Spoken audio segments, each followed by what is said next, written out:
I got him kicking it live here in a second. Whose idea was it to do classes on Monday? You? I suck. Monday, really? Let's do classes on Monday. You see video? We're live. We're live? All right, hold on. Wait a second. I'm getting something. I had an energy drink. No, whatever. All right, this one's going to be for Richie. All right, welcome. It's May 3rd, 2021 already. I have no idea where the camera even, it's right there. So this is Evan, and it's been a while since I've talked to you guys. I think 5 classes. Here we are, Monday. The weather's nice, and we're stuck in class. But maybe you're outside watching this on an iPad or an iPhone, something like that, so it's not so bad. We got some good stuff today. We'll get through just housekeeping stuff. You know, people need to be reminded, I think, because people have, I know I have a short memory. Maybe some of you have a short memory too. Just keep it nice online. Keep it nice on the chat. Try to keep it on topic if you can. If you want to discuss politics, we can do that somewhere else. Yeah, be respectful. That's key. That's number one. We're all here to support each other, get us through CISSP, get better careers, make more money, buy Harley Davidson motorcycles, good stuff like that. Let's do that. Thank you. Great job so far. So huge thanks to Brad. I know Brad had some tough classes he had to get through. Those are tough because it's not a lot of practicality to some of that stuff. You don't see a lot of those things in practice.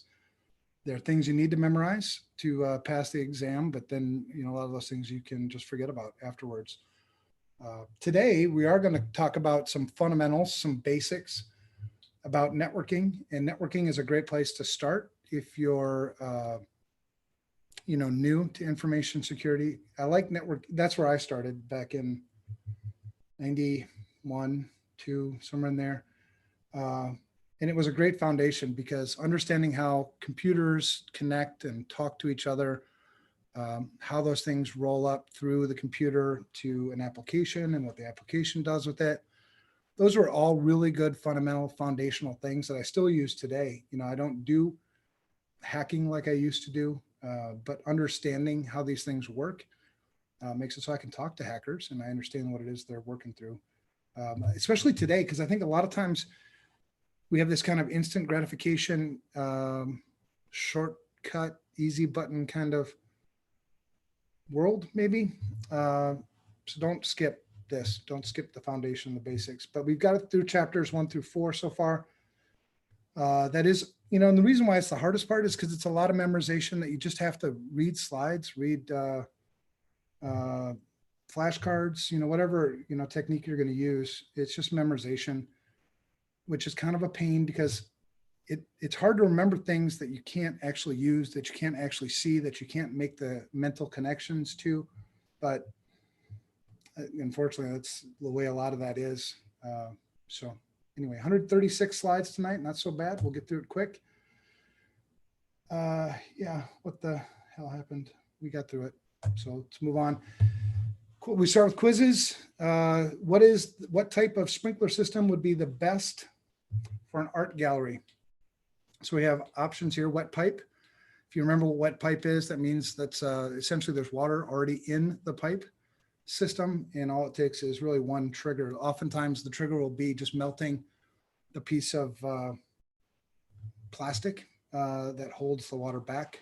So that's a wet pipe. A dry pipe means that the pipe is dry. There's nothing in it. Dry pipes are usually really good in places where there's a lot of freezing and thawing. A deluge is essentially like a wet pipe. It's just that the sprinkler head is a lot wider, a lot more open. So it just like flushes water out really, really fast. And pre-action means that there's something that has to happen usually to fill the pipes with water. So they're dry. Something happens, like maybe a fire alarm goes off, a smoke detector goes off. That might fill the pipes, and then a second action will have to happen for the water to actually be released. So when you think of an art gallery, you sort of don't want to have mistakes. You don't want to have accidents here. So the right answer here would be the pre-action. And coincidentally, in the data center, pre-action systems, there's really two types: single and double interlock.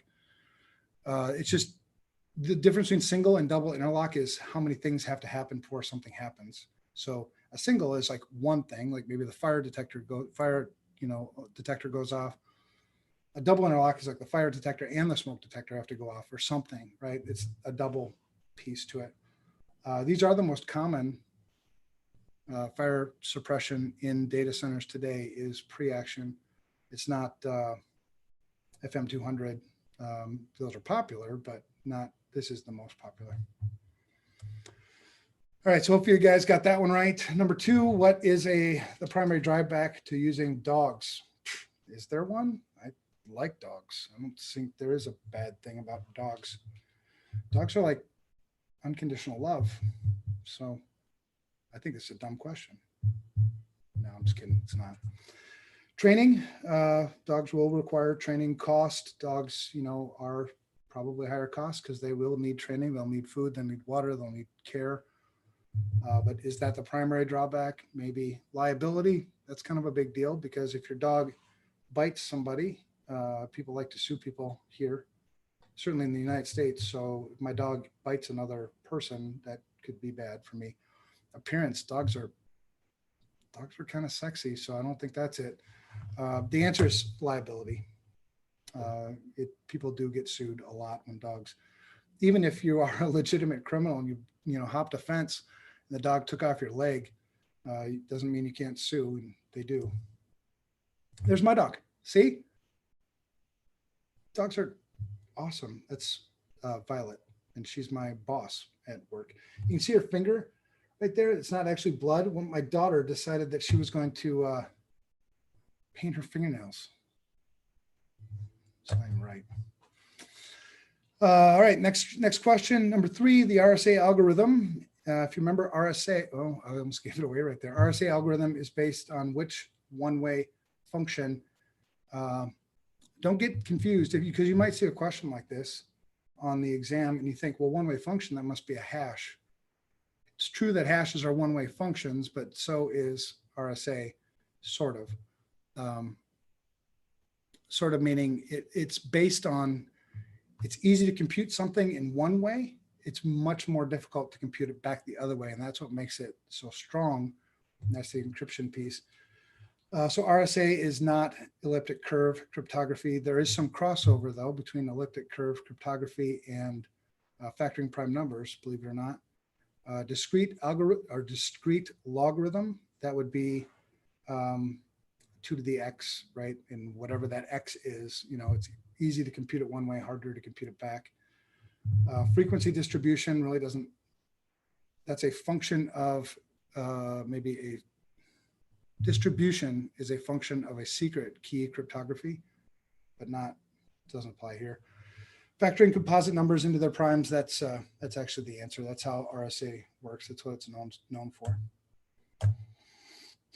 These are discrete logarithms, some examples. So Elgamal, Diffie-Hellman, key exchange, and so on and so forth. And the reason I put logjam there, if you're interested in these things, logjam is an interesting project, or I guess it was sort of a project, but it was 2015. They found weaknesses in the way discrete logarithms work. And based on that, they determined that NSA was sort of using this, and NSA had been reading our data, taking advantage of this. It has to do with key length. If your key length was long enough, then, and that's most things with cryptography. If the key length is long enough, it's really difficult, probably, unless there's a fault in the algorithm itself. But that's that. And that's not testable. I just think it's kind of cool. I like encryption a lot because there's so much history to it. Encryption, I mean, battles have been won because of encryption, or the ability to decrypt, or cryptanalysis on things. If you are interested in these things, you could go after the 1024-bit RSA modulus.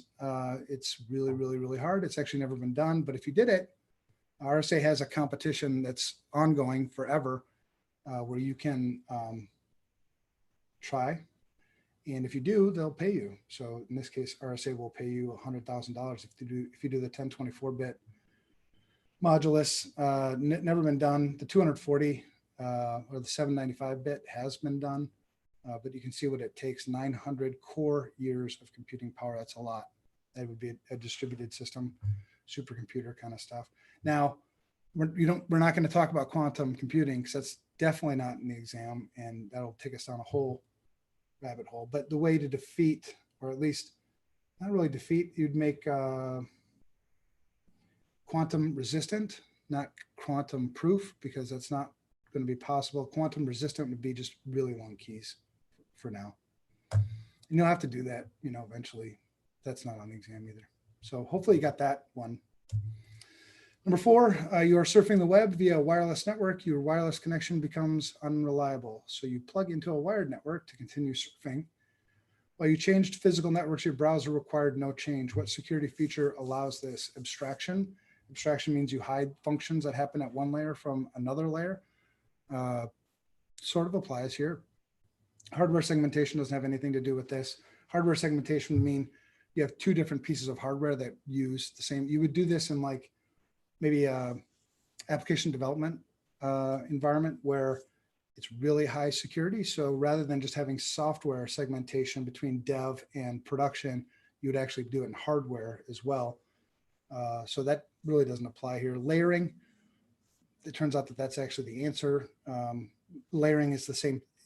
Layering uses abstraction, but layering means that just things happen at this layer, and then it goes to the next layer. There's some interface between the layers, and then those things that happen at that layer happen at that layer. So here, maybe application presentation layers is where your browser is sort of functioning, whereas changing from wireless to wired connections, and we'll get to this in this class today, that usually happens at like layer 1, layer 2, which would be physical and data link layers. If you look at the OSI model, which we're going to cover today. So process isolation, that's also not part of this. All right, number 5, a criminal deduces that an organization is holding an offsite meeting and has few people in the building based on the low traffic volume to and from the parking lot, and uses the opportunity to break into the building to steal laptops. What type of attack has been launched? An aggregation attack is, this isn't it, because I'd be taking data from all kinds of different, well, more than one source, and then aggregating that data. That's not what this is. This isn't emanations where I'm looking for, light signals or electronic pulses or anything like that to try to deduce what's going on. It's not that kind of attack. It's not a maintenance hook, because the maintenance hook would be usually a developer would put a maintenance hook in the application so that they could bypass, the inconvenience of logging in through the front end to do work on the application. They should remove those, obviously, from the application before it goes into production, but that's not this either. So it is an inference attack. That's correct. And we do this a lot. If you're doing any social engineering attacks, you'll do this sometimes for a while if it's a physical social engineering attack, because you want to get an understanding of your target, of the patterns. One attack that I did a while back was, well, a few of them, but one was I sat in the parking lot and watched patterns of when people came and went, and was looking for an opportunity to be there when somebody else wasn't going to be there, or become part of the herd, looking for, in this case, it was, smoke breaks. This was they manufactured, I can't give it away, they manufactured medical stuff. And so the manufacturing piece means all those workers, it was 3 shifts, all those workers would come out and have their smoke break, and then they would go in. And so, and then you'd be able to watch, what they were wearing. That would be, and kind of this inference attack. And then you just wear what they're wearing. And there's lots of ways you can get that stuff, and then just go hang out with them while they're smoking. And then when they go back in, you just go back in with them. Yeah. All right. So what is the most important goal of fire suppression systems? Anytime you see this on the exam, it's automatically going to be the answer. It's going to be safety of personnel You don't even have to read the other ones if you don't want to. When you see safety of personnel or something like that, that's going to be your answer. So I'm not really going to waste our time going through the rest of them. All right, so that's it. That was our quiz from, I think, last week. Now this is my favorite domain because I like networks. So this will be fun, chapter 5. And we get asked, we've been getting asked about what's changed between now and actually 3 days ago to May 1st, which is when the new content became effective, the domain refresh. You can see from before to now, there really isn't any change. Instead of implement secure design principles, you've got assess and implement. Other than that, that's the only real change. Exam weight went down 1%, which is, I don't think they should do that. I think it should make like 90%, but it's that. All right, so network architecture and design, secure network devices and protocols and secure communications. It's always, I think it's easier for people to pass the exam, pass the CISSP if you come from a technical background than it is for somebody who didn't. And it's kind of because of this stuff and some of the cryptography stuff. It's not that you can't pass it, not having a technical background. I just think it's easier. People that don't have a technical background usually struggle a little bit more with this part, but fight through it. You can do it. All right, starting on page 219, I believe, on your book, if you're following along there. All right, so first is, and we're going to go through right along with the book. I'll add a whole bunch of commentary along the way, but you should be able to just follow along. The first piece is network defense in depth. We call this Crunchy Shell GUI Center. Most people build their infrastructures with a Crunchy Shell GUI Center, meaning they focus so much on the perimeter, keeping the bad guys out, and they sort of neglect what happens if the bad guy's already in, because firewall bypass is trivial. And once an attacker has a foothold in your environment, what can they do? Where can they move laterally? Because that's the typical attack sequence. It's find a vulnerability, compromise the vulnerability, plant a backdoor if you can. If not, then elevate privileges. So try to elevate your privileges, then plant the backdoor so you can come back later. And then it's pivot, right? You pivot, you pivot, you pivot until you find something that's worth your time. This is how most of the attacks work, right? Unless it's like ransomware, then it's just detonate and collect your money later. But it's really, really important that we build defense in depth. And now, organizations are, you hear about zero trust, right? Zero trust would require this. But if you've built your network the way lots of people have built their networks, they built it with this Crunchy Shell GUI Center, which means that once you get in, maybe there's some VLANs, to keep you, but all you have to do is go across the router. So that's easy. But they need to get to this point, so they're trying to, they realize that that's not good enough. Maybe some of their customers are asking them to put a more of a defense in depth piece in. And one, this NSA methodology for adversary obstruction is a good advice. And there's one big cross blue shield that needed to put this type of architecture in.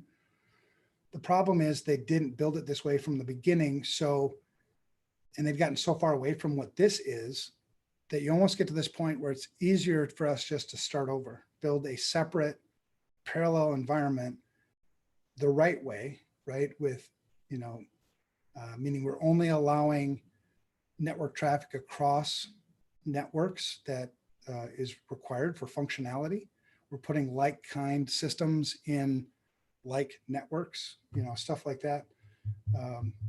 It's hard to retrofit, very hard to retrofit. So sometimes it is better to just start over. But anyway, so you assume that attackers already compromised the perimeter. Many ways to do this: application vulnerabilities, SQL injection attacks, social engineering would be the easiest way to get somebody to do something, to let you in, right? Install something, open a document, whatever. So once the attacker gets into the environment, where can they go? That's what defense in depth is supposed to, help you from. There's this thing between network segmentation and network isolation. Network segmentation is really just VLANs. right? If you know what a VLAN is, it's a virtual local area network. It operates on layer 3. You need a router to cross VLANs, but there's no packet filtering. There's no traffic filtering. So it's easy to get across those. That's segmentation. Whereas isolation would be, I've got a firewall or some kind of packet filtering device between the network segments, and I'm only permitting specifically allowed traffic across. That's the difference. This was a really big deal back at the Target attack in 2013. PCI had already said you need to have network segmentation. That's been part of the PCI requirements for a while. And what people do typically is they do the least amount, necessary to stay out of trouble. So people were interpreting network segmentation as being VLANs, where I think the intent was actually isolation. Target they did segmentation when they should have done isolation. Therefore, what happened. But anyway, good resource. Won't be on the test. NSA methodology for adversary obstruction will not be on the exam, or will some of this other stuff. It just helps, kind of put some context to it. And that's the document. That's just a diagram of what this would look like. Now, this is a little bit different approach to defense in depth. You see sort of products and technologies. You don't need to have all these products and technologies to get good defense in depth. What you need is just good design from the beginning. But you can see ATP protection, IDS, IPS, web security, email security, all that kind of stuff.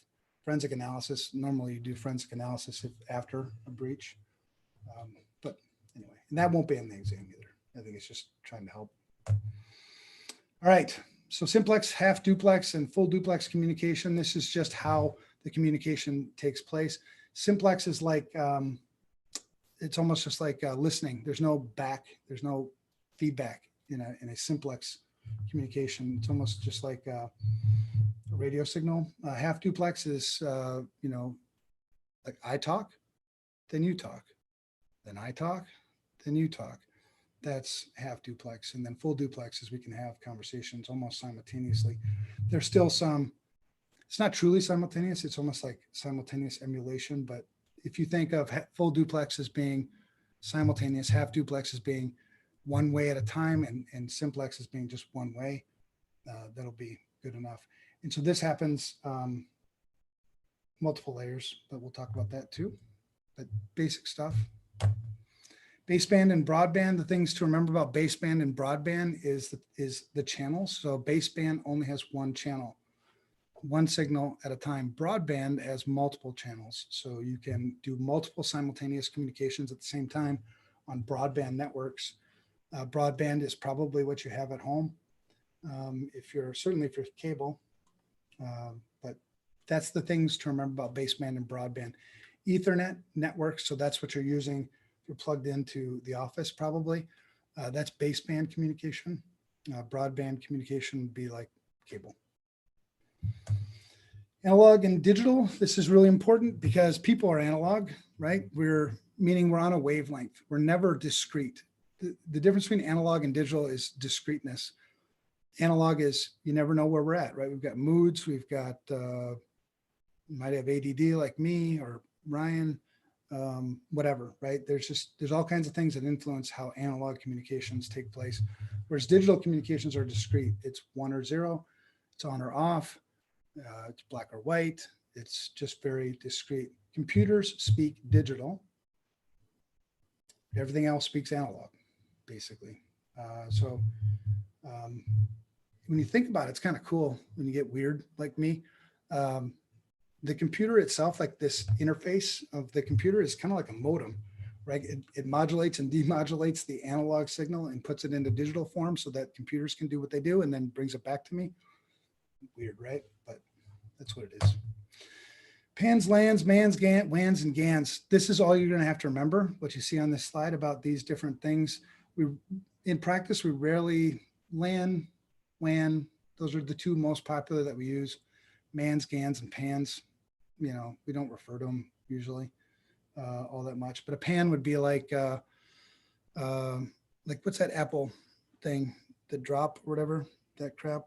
My truck. I was just complaining to Ryan on my way in. I've had tech issues today. It's not just one, right? It's not just my computer. It's my computer, it's my truck, my wife. No, I'm just kidding. But I mean, multiple like tech things. But on the way here, right, my computer or my phone connecting Bluetooth to my truck, that's a personal area network. The damn thing wasn't working. But Bluetooth is the most popular personal area network. Local area networks are typically, isolated to a building or a floor. Metropolitan area networks, like it says, a metropolitan area. So you might have if we had, I'm in Minnetonka right now. If we had an office in Eden Prairie, maybe one in Bloomington and maybe one in Maplewood, right? We would call that potentially a metropolitan area network. It's close enough to where you could kind of drive to it. Wide area network is, it's wide. It can be global. And then global area network is global. So these all kind of fit into each other. Circuit switch networks. So when we talk about circuit switch networks, and then the other is packet switch networks. Circuit switch networks are, if you think of the telephone, when you pick up the telephone and you had the operator who would plug in this and plug in that, she's setting up a circuit. It went from that to electronic circuit switching. So we didn't need the person anymore. It would just happen electronically, but it's the same thing. It's a circuit switch network. So you would build the circuit. So the circuit would get set up. You would communicate on that circuit, and then potentially tear that circuit down after you were done with it. Sometimes you would leave the circuit up indefinitely. The thing about circuit switch networks is they're not very resilient. They don't, they take the same path, so they can't figure out different paths based on different variables. They're expensive, kind of wasteful. That's the thing about circuit switch networks. Still very viable and still used in places. Packet switch network. So the internet is a packet switched network. It means that there may be a virtual circuit set up across the packet switch network, but based on that virtual circuit, packets may take all kinds of different paths based on the best route, based on bandwidth, based on congestion, based on number of hops, and any number of things. But it doesn't go across that same circuit every time. So there needs to be a way to put those packets back together again on the other side. And that's where we use things like packet offsets. It's where we use sequencing to put packets back together again on the other side. But that's a packet switched network. The difference is between the two, really a dedicated circuit versus kind of a virtual circuit. That's just an example of our diagram. I have a lot more diagrams today, and more diagrams this year than last year because I like pictures, and I think pictures help. All right, so the layered design, 2 layers we'll talk about here. We're not going to talk about IPX, SPX. We're not going to talk about Apple Talk. We're not going to talk about any of that old stuff. We're going to talk about the OSI model, and we'll talk about the TCP/IP, or sometimes it's referred to as the DoD model. We'll talk about these 2 models and their protocol models. The difference between a model and a protocol suite is basically how it functions versus the protocols within that actually make it work. So each layer does perform a specific function. You will need to memorize this. This is basic stuff that we were memorizing, in the 90s, still very much applicable today. TCP/IP, the current version that's used most widely, is version 4. There is a version 6. However, it didn't catch on anywhere near like they thought it was going to. There was kind of a rush to do IP version 6 because we were running out of IP version 4 addresses. But then we did RFC 1918 and a few others that made that go away. And we'll talk about that stuff too. But TCP/IP version 4, it hasn't changed since the beginning. There's been things added to it, and the things that get added to TCP/IP usually go through what's called an RFC process.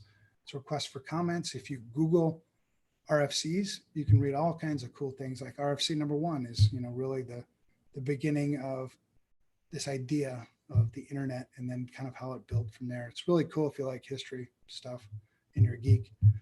But anyway, complexity at one layer is really abstracted, and that's why it's called abstraction from another layer. And there's 7 layers, so we'll talk about those.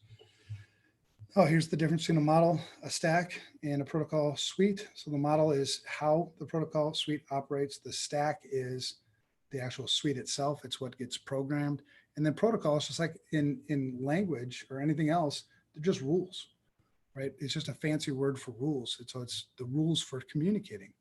Computers need rules to communicate, just like you and I should have rules. We need to speak the same language. Ideally, we're not calling each other's names, stuff like that. So the OSI model, this is the oldest model still in use today, and it is really cool. It's really important that you remember it. It's abstract, meaning it's not hard coded into any of our systems, but our systems follow it, right? So abstract meaning you write to it, right? You look at the OSI model and you kind of, okay, we're going to leave off here, and then we're going to write to maybe the drivers for the network interface card, as opposed to writing our own drivers into our application, which would be wasteful. So the model is abstract. The reference point, layer 1, physical, is essentially universally understood, because if I want to communicate with something on the other side, what happens at layer 1 is all electrical impulses. It could be sounds. It could be flashes of light if you're fiber optic. Whatever's on the other side needs to know the rules of how you sent that so that they can understand it.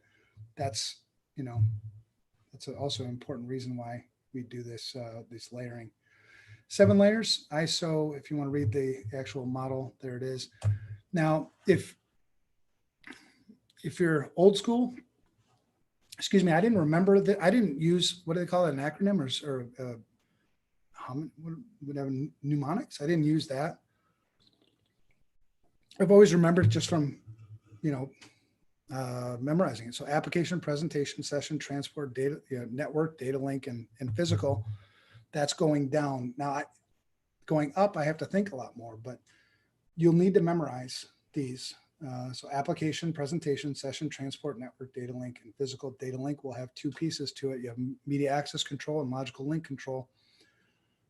That's the basic. That's the kind of the framework. Everything else is kind of in it. Now, this is a really good, this graphic here is really good because if you see on the left there, it's all data and then segments. So where are segments? When you hear people talk about segments, packets, frames, and bits, where are those in the actual, the layers of the OSI model? This is a great reference for that. Now, one way to remember that is they're alphabetical, right? So segments, packets, frames, and bits, that's alphabetical reading down, right? SPFB. That's one way you can, memorize that. The first 3 layers are always just data. So there's the 7-layer OSI model. Now we're going to take each layer sort of by itself. Now, if you like mnemonics, there's some mnemonics for you. I don't know which one I like best. If you already memorize it, then you don't use mnemonics, but these are kind of cool. People don't need those stupid packets anyway. Do people even remember who Paula Abdul is? She was from the 80s, 90s. Please do not take salespeople's advice. Maybe that's my favorite one. All right, so layer 1. Layer 1, think of dumb. This is the dumb layer, meaning there's no logical function here, right? It needs, layer 2 is where the logic, and the logic kind of builds on top of itself as you get higher up on the layers. It gets smarter and smarter. Layer 1 is just like, layer 2 told me to send out a whole bunch of electrical pulses, so that's what I'm doing. Cabling plays here. You talk about hubs and repeaters. I don't know if we get in deeper on hubs and repeaters, but what a hub and a repeater is, basically they just regenerate the signal. These are really good for attenuation. So over if I send a signal along a cable, the signal will deteriorate over time, right? There's resistance in that cable. A repeater would essentially just regenerate that signal. So you'd put it in between a long haul and it would take the signal over here and repeat it, strengthen it out the other side so you can carry it longer. Now, the difference between a hub and a repeater is a hub is just a multi-port repeater. So a repeater just has 2 ports, one in, one out. A hub is a multi-port repeater. Other than that, there's no network segmentation. There's no anything else built into hubs. From a security standpoint, depending on whether you're attacking or protecting, we don't like hubs typically because you can't really see them either. If somebody puts a hub on your network, you won't probably know it. Cabling standards, thin net, thick net, unshielded. That's actually out of order. Thick net, thin net, and then shielded twisted pair and unshielded twisted pair are all layer 1 cabling standards. And we'll talk about some of that stuff. Pretty cool. That right there is called a vampire tap. That's a thick net cable. And the way the vampire tap would work is there'd be essentially a pin that would poke through the shielding all the way into the copper core of that cable. And that's how you would communicate. That's called a vampire tap. Don't see them anymore. Really hard to troubleshoot. And this is back when you had, and we'll get to this too, when we had just a bus network, meaning just a straight cable run, and then all these vampire taps along that cable run. If there's any break in that cable run, or you install the vampire tap incorrectly, you take the whole network down. But that's what a vampire tap, old time stuff. That's thin net. So thin net would use things like BNC connectors, which stands for British Naval Connectors. That's what that looks like. There's shielded twisted pair and unshielded twisted pair. The reason why we shield and twist is to, I guess, protect a little bit more against crosstalk. And we'll talk a little bit about what crosstalk is. When we get to that, you don't really see shielded twisted pair all that much. Unshielded twisted pair is the most common. That's probably what you go and buy when you go buy your Cat 5, Cat 7 cables from Micro Center or whatever. Those are unshielded twisted pair. And then there's fiber optic. And fiber optic comes in all kinds of different configurations. What you'll need to know for the test is single mode and multi-mode, which is pretty easy too. Dumb devices. That's how I remember layer 1. Just dumb. There's no function stuff that happens here. So there you go, binary transmission. And it's binary because here we're digital, right? So wires, connectors, voltages, data rates, those are all used to send the connection or send the data down the wire. Layer 2, a little bit more functionality here, a little less dumb. Switches and bridges work here. The difference between a switch and a bridge is a switch is just a multi-port bridge. These devices also regenerate signals. So you would use a switch or a bridge to do that. But they also give you some level of filtering a little bit. They would filter on what's called the MAC address or the hardware address. Yeah, switches and bridges. Physical layer as well as local network connection. Your Ethernet card has a MAC address associated with it. It used to be that MAC addresses were hard coded, so you couldn't really override them. So you had to have unique MAC addresses on a local area network. Now, layer 2 stuff doesn't go across layer 3 stuff. So if you had a router, it wouldn't go on the other side of that router unless you made it do that. So on that local area network, you wouldn't, and even today, you don't want to have multiple MAC addresses on the same local network segment. And the reason being is they'll both see the traffic. So and this is, the premise for an ARP poisoning attack would be to spoof my MAC address to be your MAC address. And then when there's an ARP broadcast for resolving an IP address to a MAC address, we would respond and I would see your traffic. So that's an ARP poisoning attack. We'll cover that more later. 2 sublayers here at layer 2, the data link layer. You've got the media access control sublayer. That's really just the interface between it. It's really preparing the packets. It's taking all this other stuff that happened on the top and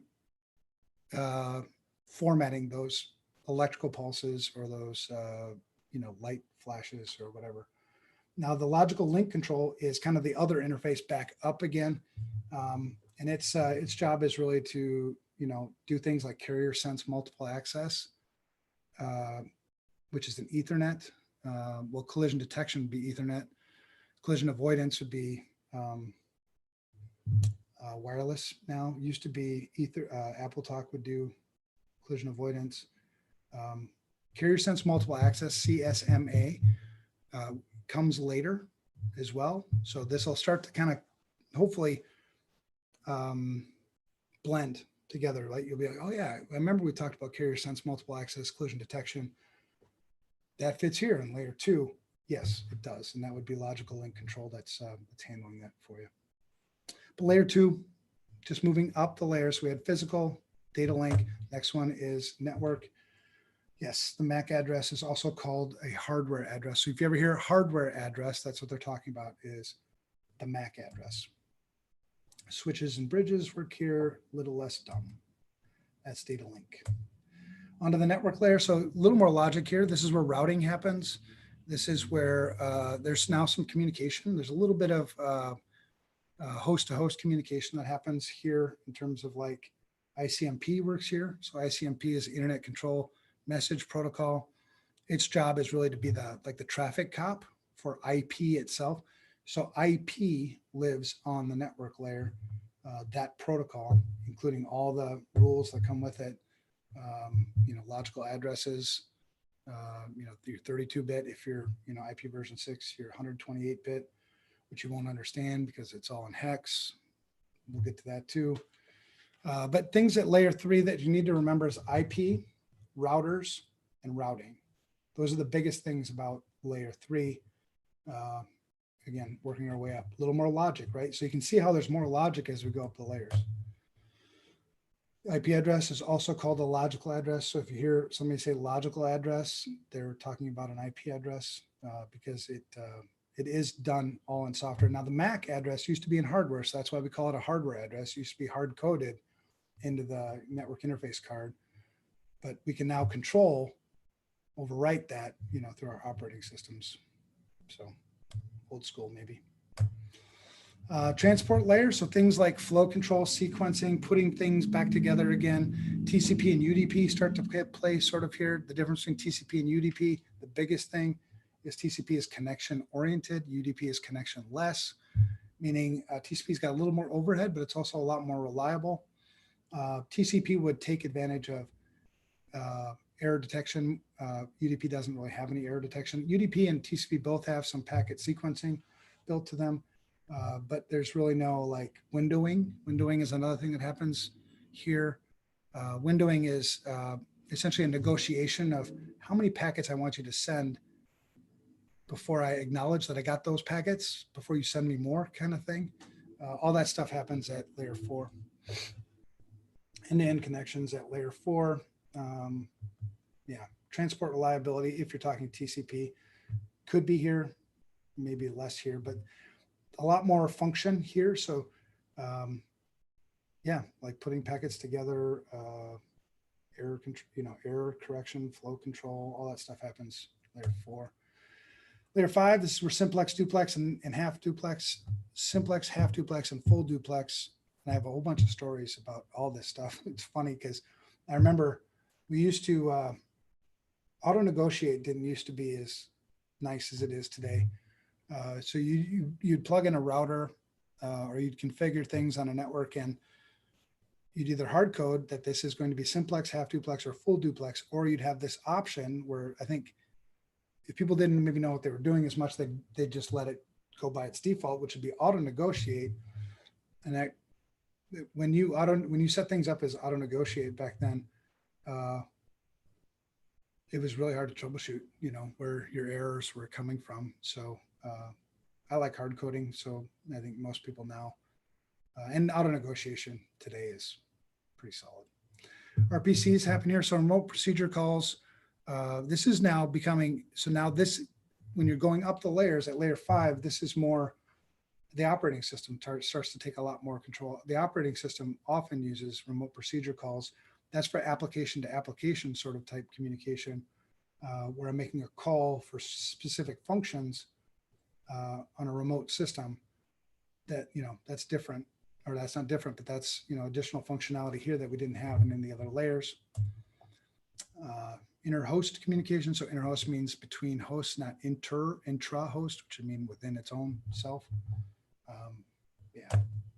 Presentation does a lot of formatting here. Encryption works a lot here. JPEG, those data formatting protocols, work here. ASCII works here. This is really preparing the data. So taking all the network stuff that was happening, and now we've taken the data, because you remember the top 3 layers are all data: application, presentation, and set application presentation session and transport segments, but application presentation and session are all data. So we've taken the data off the network. Now we need to present it to the application that's actually going to be an interface to you, the human. The presentation layer does that stuff. And then last is the application layer. So the application layer is kind of what you interface with. It's kind of what the browser interfaces with. Lots and lots of application layer protocols, Telnet and FTP here are, listed here, but HTTP, SMTP, NNTP, lots and lots of RDP, lots of protocols that operate here. DNS operates here, lots of it. So where you interface with your computer application, web browser, word processor, all that stuff. This is layer 7, the last layer before you get to play with it. Again, some mnemonics. If you like mnemonics, you will have to memorize these in order. Using one of these mnemonics might be helpful. This is a really, really good graphic. I like it because it kind of covers it. So if you studied this, skipped the rest of that stuff, but if you studied this, I think you'd be in really, really good shape. Because you've got application there, you got presentation, session, transport, network, data link, physical, you've got kind of what they do. Got some examples. Yeah. And then you've got the actual protocol. So on the far right, the DoD model, that's the same as TCP/IP. So you've got that. So this is good. And you can see in that central device protocols column, those are the devices that work at each one of those layers. So the hubs and repeaters on layer 1, switches and bridges at layer 2, routers, and then gateways would go up. Gateways, you can have a full layer 7 gateways. We'll talk, I think, maybe Wednesday. We'll talk about SOCs, proxies, and stuff like that, and where those operate.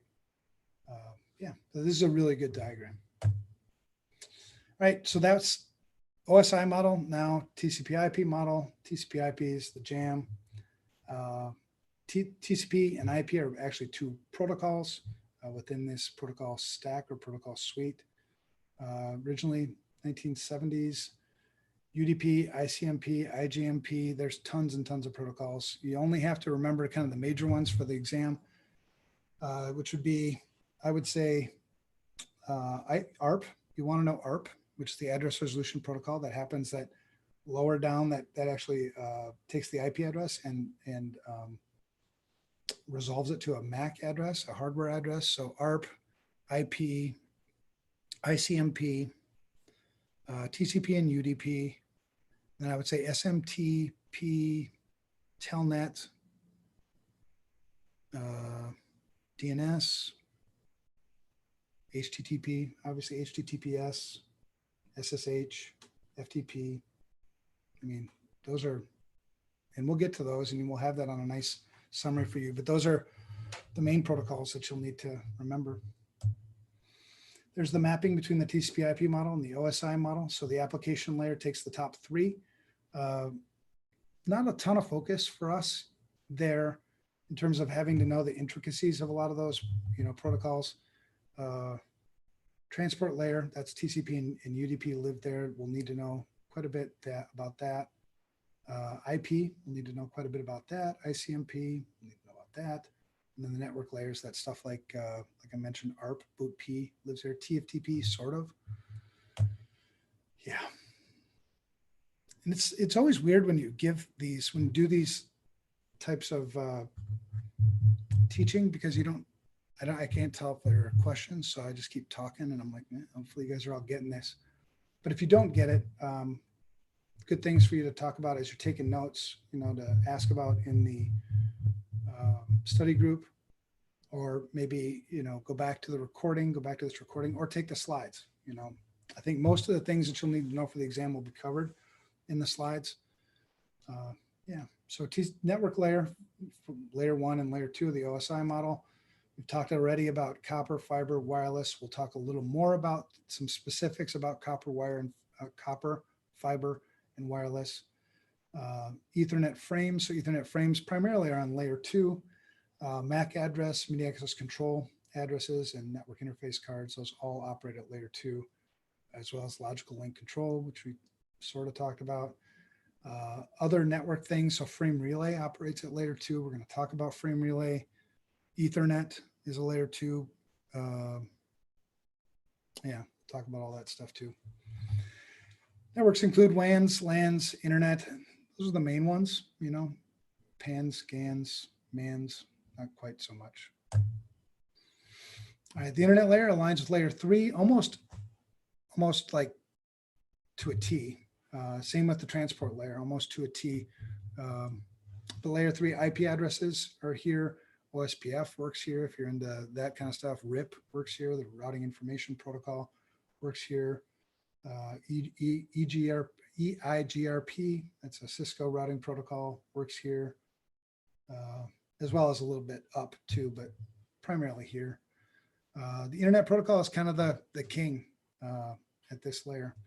Governs where packets go, makes decisions on where to send the packet next, how to address it for the next hop.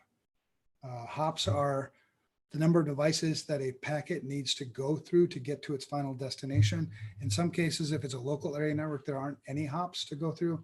In some cases, there may be 10, 12, you know, if you're using routing information protocol up to 15, you know, hops that your packet might have to go across.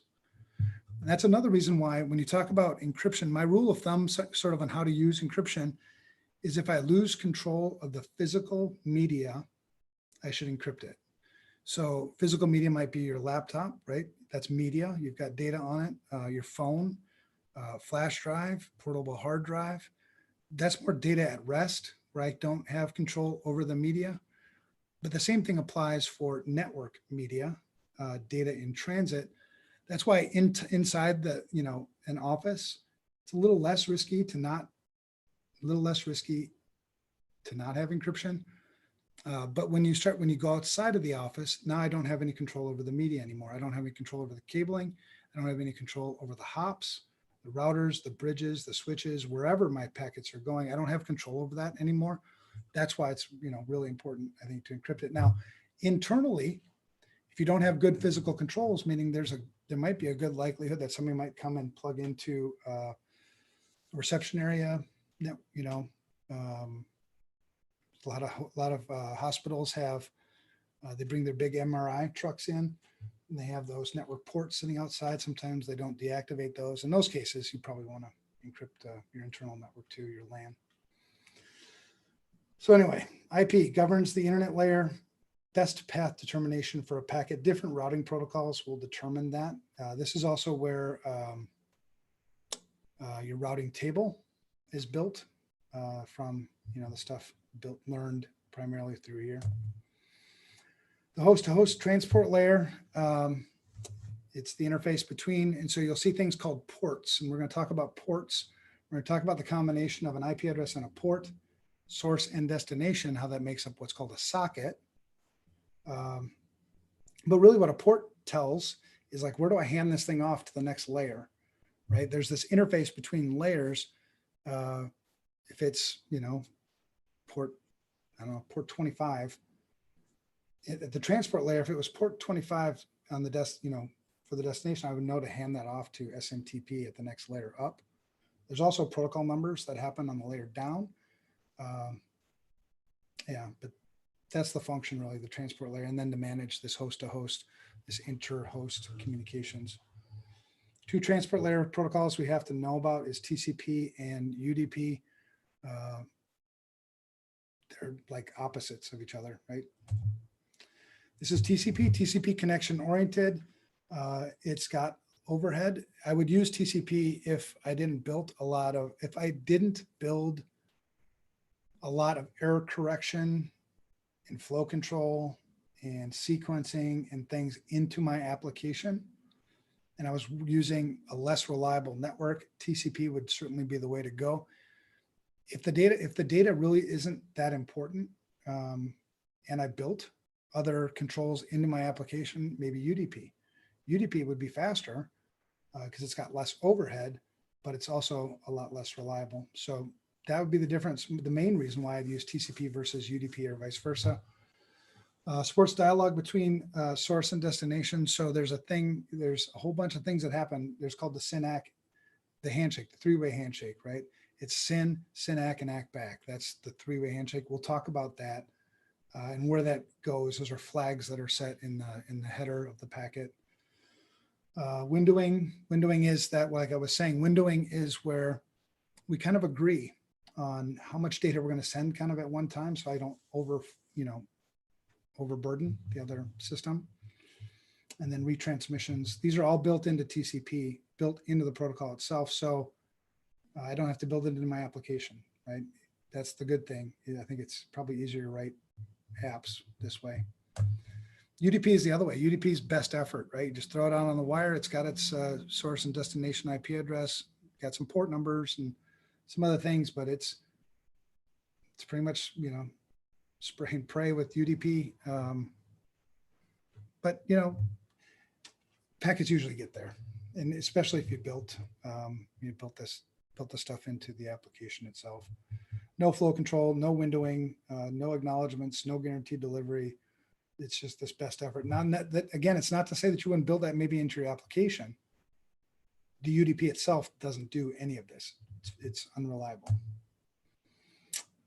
The application layer. So this is the rest of all that stuff. So if you think about, decompression, compression, formatting of data for applications, all that stuff happens in the application layer generically, or not generically, more specifically through those layers 5 through 7, not to be confused with the application on layer 7 itself for the OSI model. And you'll see when we look at the packets, because we will go through packets, you don't have to memorize the packets per se. I think it just helps to see how they're structured. You can see that we've got port numbers in there, and those port numbers, each application is basically listening on a port, right? So when something comes up through the protocol stack destined for, say, port 53, well, that's DNS, or port 25, that's SMTP, or 21, FTP, on and on. You have these applications that are basically listening for traffic on those ports. That's all this stuff. So SSH, port 22, Telnet 23, FTP 21, many others. I don't know if you necessarily need to remember all those port numbers. It's a good idea because, if you're ever operating on a network, or you're going to run into it eventually. So those are just these three protocols. We'll cover some more later. AKA the process layer. Some people do call it the process layer. It's a lot rarer now. Handles all high level protocols, FTP 21, HTTP port 80, SMTP port 25, TFTP, SNMP, DHCP, DNS, and BootP are all UDP. Little less important that you remember those, like SNMP 169, TFTP 161, maybe. DNS is an important one. That's 53. So not as important to remember the UDP ports, but TCP for sure. Data representation, coding, dialogue, control, all that stuff here. This is kind of a cool diagram. I like this diagram. It takes, at first you're like, what? But it's a really good reference diagram. You can see down on the data link, PPTP. We will talk about PPTP. That's point-to-point tunneling protocol. That was one of the first sort of VPN protocols. Layer 2 tunneling protocol. That's kind of where it sort of went after that. That's when Cisco and Microsoft. Well, Cisco and I can't remember who was with Cisco then. 3Com maybe. Sort of fighting Microsoft, because Microsoft was kind of the PPTP champion. Address resolution protocol. I'm just reading from the data link layer. So if you were to take this and if you highlight any of these, the ones I would at least remember what they are would be PPTP, L2TP, ARP, it's address resolution protocol, RARP, which is reverse address resolution protocol. So that would be for like a diskless workstation, might use RARP or BootP. And what it would do would be basically, it would broadcast, hey, here's my MAC address. Somebody give me an IP address and help me download an operating system. That's kind of what those things, RARP and BootP are used for. You don't need to know about stun SDLC. SDLC is synchronous data link control. We will talk about SDLC, but we'll talk about really basics there. So you don't need to know that too much. SLIP, probably totally insecure, unencrypted, not used anywhere anymore, but you might see it on the test. So again, on the data link layer, L2TP, PPTP, ARP, RARP, SDLC, and SLIP. The rest of those protocols won't be on the test, and you probably won't see. The next layer up, IP, ICMP, maybe IGMP, or it's actually not IMGP, it's IGMP. So that's a typo. It's Internet Group Messaging Protocol. Maybe a little bit of that. MPLS, probably a little bit. Maybe BGP, RIP, OSPF, just knowing what they are. Maybe ESP, AH, that's for IPsec. That's encapsulating security payload, authentication header. And don't worry if you're not getting any of this right now. We're going to go through it again. I'm just kind of pointing out that these are the things we're going to be talking about later. There's boot P up there, DHCP. So on the network layer, ones that I would, I guess, at least get familiar with: IP, ICMP, MPLS, DHCP, boot P, ESP, AH, OSPF a little bit, BGP a little bit, RIP a little bit, and MPLS. The others, no, don't worry about it. Maybe GRE a little bit. That's generic routing encapsulation. It's used by PPTP, but anyway, that's the network layer. Then you go up, right? There's our TCP and UDP. That's basically all you need on that next layer. Even though we'll talk about X.25, you don't need to know XOT, you don't need to know ISO-DE, none of that stuff. NetBIOS, datagram, maybe a little bit, but not really. Don't worry about that. TCP and UDP are your big ones at the transport layer. Session layer, we'll talk a little bit about NetBIOS, but you don't need to be, super awesome at that. DNS, you'll need to know pretty well. LDAP, that's lightweight directory access protocol. You'll need to know that just a little bit, not too much. The others, don't worry about. Then up at the top, those are, your application layer protocols. The ones there, FTP, POP3, HTTP, Telnet, and SMTP, I would know those. Xwindow, don't worry about. TACACS and TACACS Plus, we'll talk about that a little bit. Those are more remote access authentication protocols. We'll talk about it, and basically what I cover when we talk about it will be all you need to know. SOCKS we'll talk about in next class just a little bit. TFTP, that's a good one. NTP is network time protocol that synchronizes time on networks. HTTPS, yes. SSH, yes. Radius, we'll talk about a little bit. ISACamp it's for key management primarily with IPsec. Yeah, so it might seem like that's a lot, but it'll all make sense when you start putting these kind of puzzle pieces all together. You'd be like, oh yeah, I remember that. Things not to, don't worry about for the application layer there. Xwindow, don't worry about that. SCTP, don't worry about that. COPS, from what I hear, nobody likes them anyway, so don't worry about that. WCCP, don't worry about that. RTSP, maybe RTSP a little bit. That's an IP, voice over IP piece. RWHO, no. RExec, RLogin, RShell, maybe a little bit. But I like this diagram because it's like, all right, now I know kind of how it works and what communicates. So this is a good one to study. Right, encapsulation. So encapsulation is essentially when data comes down, the next layer down puts its stuff on it, right? Always in the front. That's called a header. Sometimes in the back too, meaning you've got your data. I'm going to encapsulate it with my data, essentially at the next layer down. So as it goes down, you keep adding layers. And then when it gets to the other side, they strip the layers, right? Until you have nothing left but the data, and that's what you present to the application. That's how encapsulation works. Now, you always put stuff in the front, meaning the header, but sometimes there's no trailer. There's no other side to that encapsulation. It kind of depends on what protocol is being used, but always a header. And that's how it works. Encapsulation, add that data as it goes down, strip it as it goes, as it goes back up again. We talked about data, segments, packets, and frames. Frames layer 2, packets layer 3, segments layer 4, data layer 1. So I have them out of order there. But if you do it alphabetical, segments, packets, frames, and data, segments layer 4, segments layer 4, packets layer 3, data frames layer 2, data layer 1, right? So just mentally put that picture together. Reverse of encapsulation is usually called de-encapsulation, but sometimes it's called demultiplexing. I don't like demultiplexing all that much because when I think of multiplexing, it's taking multiple signals and packaging them for one transmission. And then demultiplexing would be taking it back apart again. But that's, if you hear those things, that's what we're talking about. And there's a little bit about how that works. So the source and destination, they both have these, conceptually, the 7-layer OSI model or the 4-layer TCP/IP model, and that's what those are kind of the rules that they're going to use to communicate as data goes down and back up. That's how it goes.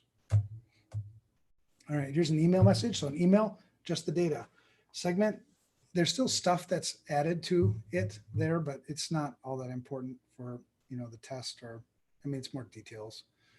The packet will add the network header. So sometimes called the IP header. There, the IP header would be like source and destination IP address. So where is this thing actually going? Be things like, maximum transmission unit, like how big can a packet be, to go onto this network, stuff like that happens, messaging control stuff. That's kind of what would be in that header. And then when it goes to layer 2, we actually add the frame header, which is more like, the hardware stuff. It would also be preparing it for the media that it's going to be sent on. So if it's going to be sent on, baseband Ethernet, it'd be formatted this way. If it was going to be sent on frame relay, it'd be sent this way. Wireless would be sent this way. So that kind of stuff happens in that frame header, and then the bits just get transmitted. But that's the point to remember here is how encapsulation works and then how de-encapsulation works. That's probably the most important part for this piece here. So TCP/IP protocol suite, IP version 6, 4, and 6 operate at layer 3. That's the protocol itself, not the protocol suite. So IP version 4 operates at layer 3. Same with IP version 6, the newer version. We're not going to have to talk a lot about IP version 6. We are going to talk a little bit more about IP version 4, just because it's more common. TCP and IP, or TCP and UDP, we've talked about multiple times. Kind of beat this pretty hard. Layer 4 stuff. Yeah.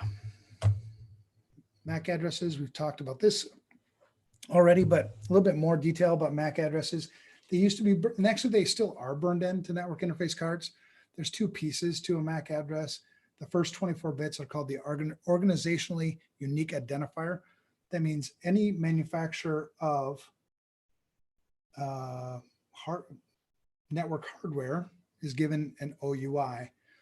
You can go look up OUIs if you want to. That's actually one way that you can do some network reconnaissance if you're pinging or mapping a network potentially for some type of maybe a penetration test or an exploit.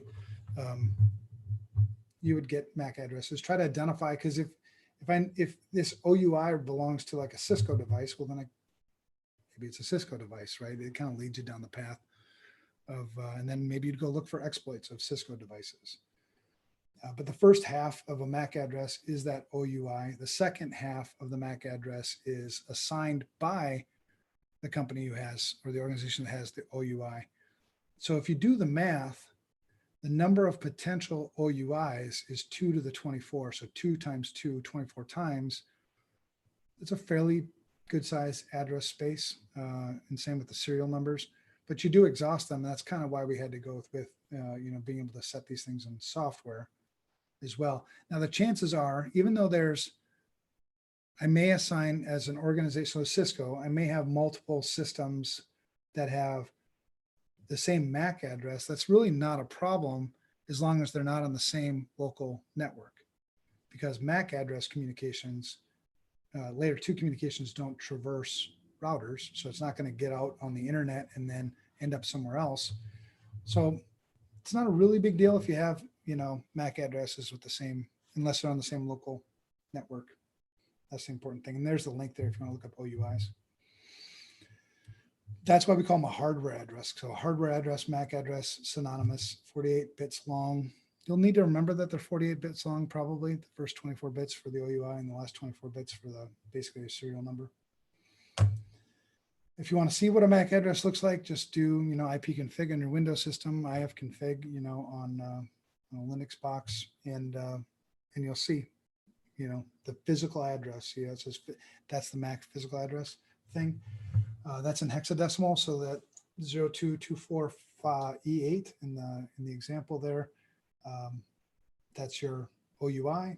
The 397965 would be the serial number. Together, that makes up your MAC address or your hardware address.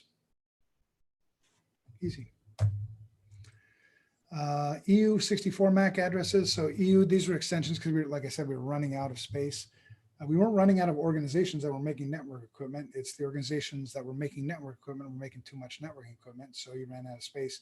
2 to the 40 would be how much space, because a bit can either be on or off, right? It's binary. That's where you come up with that number. So if a bit can either be on or off, that's 2 possibilities, right? Times 40, if there's an address space of 40, it just kind of, what's it called? Cascades, right? Through the numbers or through the address space. So that's why you come up with 2 to the 40, big number. Okay, IP version 4. So if you hear people call, it's IP address, they're probably talking about IP version 4. If they're talking about IP version 6, they're probably going to say IP version 6. There are lots of places. I mean, you're running IP version 6 probably because all the modern operating systems support IP version 6, and in Windows, because they're so nice to us, they make it on by default. So that's awesome. The thing about IP version 6 is you've got this stateless auto configuration, which means my computer will give itself its own IP version 6 address and start communicating with other IP version 6 systems on the same local area network, sometimes without me knowing. And we'll talk about stateless and stateful auto negotiation, but that's one of the things I don't necessarily like about IP version 6. But IP version 4, fundamental protocol of the internet, it's the same protocol basically that it was. It actually is the same protocol. We've just added stuff to it. Like we added IP version 6, IPsec. IPsec wasn't part of the protocol suite from the beginning. IP itself was built for resilience. It wasn't built for security. It wasn't built for keeping things confidential. There was nothing until until IPsec sort of, built into the protocol suite. There was stuff like PPTP and things, but IPsec was kind of that, oh crap, we better do something about this. And then, but the thing about security is something that's insecure at the core will always be insecure. So IP version 4, no matter what you do, IPsec, throw in more IPsec on, whatever you want to put on it, it's still going to be insecure, right? So that's another reason why IP version 6 came about. IP version 6 is secure. It was built with IPsec in the protocol suite. It's built in. IP version 4, ARPANET. So if you hear ARPANET, sometimes DARPANET too. It was the defense network. This is where it started, was the Department of Defense. Simple protocol, carries data across networks. It does require, IP is really just focused on getting data from here to there. It needs helper protocols to tell it how to get from here to there. It may be routing protocols like OSPF or IGRP or RIP that will build a routing table to say, here, IP, this is where you need to send data. Or it might be things like ICMP. ICMP is will be used to send messages between routers, between systems. One message might be, hey, too much data right now. Hold off a little bit. That'd be a source quench. It's called a source quench packet. Any number of things, but ICMP is that kind of helper protocol. IP is connectionless, so there's no, in IP itself, there's no sequencing. Well, there is sequencing. Take that back. There's no error correction, no flow control. Both of those don't exist. Yeah, 32-bit source and destination IP address. So you see the 192.168.2.4 address there. So if it's 32 bits and you've got 4 dots, that would be basically what, 8 bits per dot. That'd be a byte. So 32 bits, 4 bytes. Some kind we call it dotted quad format or dotted decimal, whatever. The reason why it's that number is because humans understand that number better than we would understand. Like a 192 in binary is 1 followed by 6 zeros. So that would be a 192. It's easier to look at 192 than it is, well, 11000000. That's, otherwise we wouldn't need those addresses. We'd be using binary. 32-bit IP address field. So 2 to the 32nd is how many addresses. That's the entire address space for IP addressing. 4.3 billion addresses. We were running out of IP addresses. There were a lot of reasons. We didn't do a good job of kind of divvying out IP addresses at the beginning. So you had, small companies with an entire class A address space, and a class A would be 2 to the 24. That's how many, IP addresses. That's a lot of systems. So if you don't have that many systems, why the hell would you have that big of an address space? But that's what they were doing back then. So we ran out of IP addresses. So then we're like, oh, let's hurry up and make IP version 6. And then somebody thought, oh, what if we just made this stuff private and this stuff public IP addresses? So then everybody's, because back then you'd use whatever IP address. And then let's do things like NAT. That's network address translation, to mask the internal IP addresses and then convert those to public routable IP addresses. So when those things happened, when we decided that we were going to make those changes, then IPcert version 6 became much less of a rush.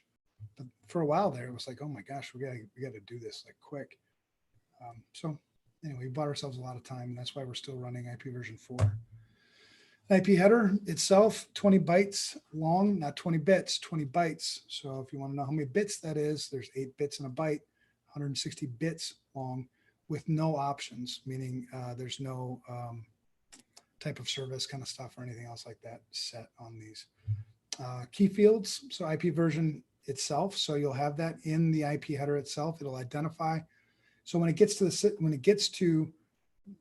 system, it'll read these in order, essentially, not in this order, but in the order of what's in the header, and then make sure that everything kind of matches. Otherwise, it's going to use something like ICMP to message back and say, hey, this, whatever the problem is. IHL, that's the length of the IP header. Type of service. So type of service would be, really prioritization of the packets of the data flow. Identification flags, offsets, that's for putting things back together again. Time to live, this ends routing loops. So you'll see it called TTL. So when it crosses a hop, it takes one off of the TTL.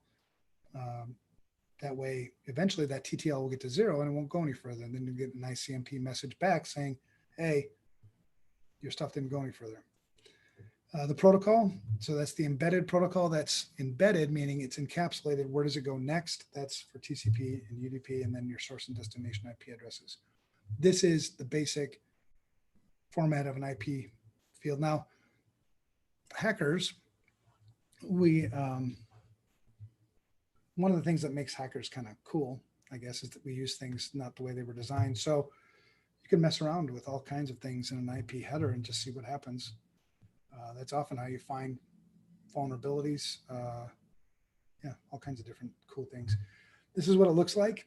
So this is the version at the beginning, your header length. That's basically telling the receiving computer how much am I expecting to get here before I can start processing, the layer 4 stuff.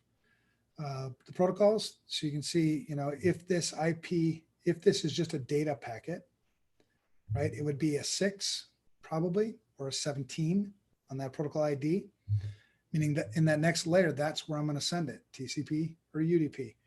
Now, other protocol numbers might be 17, that'd be your ICMP and so on.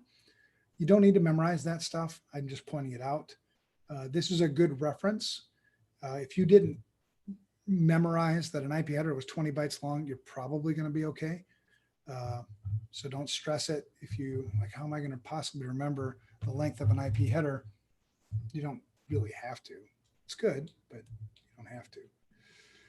There we've got the total length of the entire datagram. That means everything. The fragment offset, header checksum. Checksums are used to just make sure that the packet is still valid. It didn't get, munched along the way. But that's pretty cool. And there you've got your source and destination IP address. So going back here, 20 bytes, an IP address is 32 bits, right? It's only 8 of the bytes. That's how it fits in this. All right, so fragmentation. So sometimes networks are different size or different capabilities, different bandwidth, different congestion, different whatever. Routers usually make the decision of kind of what's going to go on and maybe how the admin configured stuff. The maximum transmission unit of a network is how big can this packet be on this network, and it won't be able to exceed that without fragmentation. Now, sometimes you can set the fragmentation flag to 1, to 0, which is basically you can't fragment this flag or fragment this packet. We would do that maybe for testing, something like that. But if it reaches an MTU on another network where it exceeds that, you're going to get a message, an error back. Sometimes you can use this stuff. I mean, you can think of all the creative things you can do with networks. You might use this to map out a network, right? What's the capabilities of the different networks around me and beyond that? And, it's kind of fun to play with. Flags determined. So flags are just bit. The bit is on or the bit is off. If the bit is on, the flag is set. If the bit is off, the flag is off. Now, in the header, where that flag is supposed to be is going to determine what flag it is. But things to remember here is that IP packets can be fragmented unless it's set not to. That flag is turned on. And the maximum MTU, maximum transmission unit, is typically 1,500 bytes on an Ethernet network. It's probably good. IP version 6, successor of IP version 4 we've talked about. So we had a 32-bit IP address. Now we have a 128-bit IP address. The thing with the 32-bit IP address is I kind of understand the numbers, right? I understand 192.168.4.10 or whatever. An IP version 6 IP address can seem a little intimidating because it's all in hexadecimal, and we don't speak hexadecimal. I don't natively. Simpler routing, simple address assignment. We've got 2 things there that we're going to talk about briefly: the stateless and stateful auto negotiation. There's not a ton we need to know about IP version 6 for the test, so we'll cover those basics here. We can see how many IP addresses you get now: 346 trillion IP addresses. I think that's enough for everybody in the world to have a whole bunch of them themselves if you want. But yeah, anyway. IP version 4 or 6 header is larger, but it's a lot simpler. It has to be larger because you have larger you have larger addresses, and there's just a little more. I think it's a little less elegant, maybe. Well, it's more elegant because it's simpler, but it's longer because you got to kind of still get it in there. So this is the packet. This is what it looks like. So you can see the source and destination IP address take up actually the vast majority of the header. Version, you've got traffic class. That'd be the same as what used to be kind of the type of service. The flow label, which you can use somewhat for kind of encapsulation, sort of. Payload length, the next header, hop limit, all that stuff. But you can see it's a lot less than we had for the IP version 4 header. Stateless auto configuration and stateful auto configuration. So in an IP version 4 network, if I want my system to automatically get an IP address, most often what I would use would be a DHCP server. DHCP is Dynamic Host Configuration Protocol. It basically has a whole pool of IP addresses, and it divvies those things out according to whatever rules you set. In IP version 6, you don't have to have that. We've got stateless auto configuration where the MAC address will be used to configure the IP version 6 address. And it's noted in 4 bits each, separated by colons, right? So it starts to look kind of funny. And then you condense where you've got just zeros. in that part of the address, they condense it and just put the 2 colons next to each other, which also makes it somewhat confusing for some people.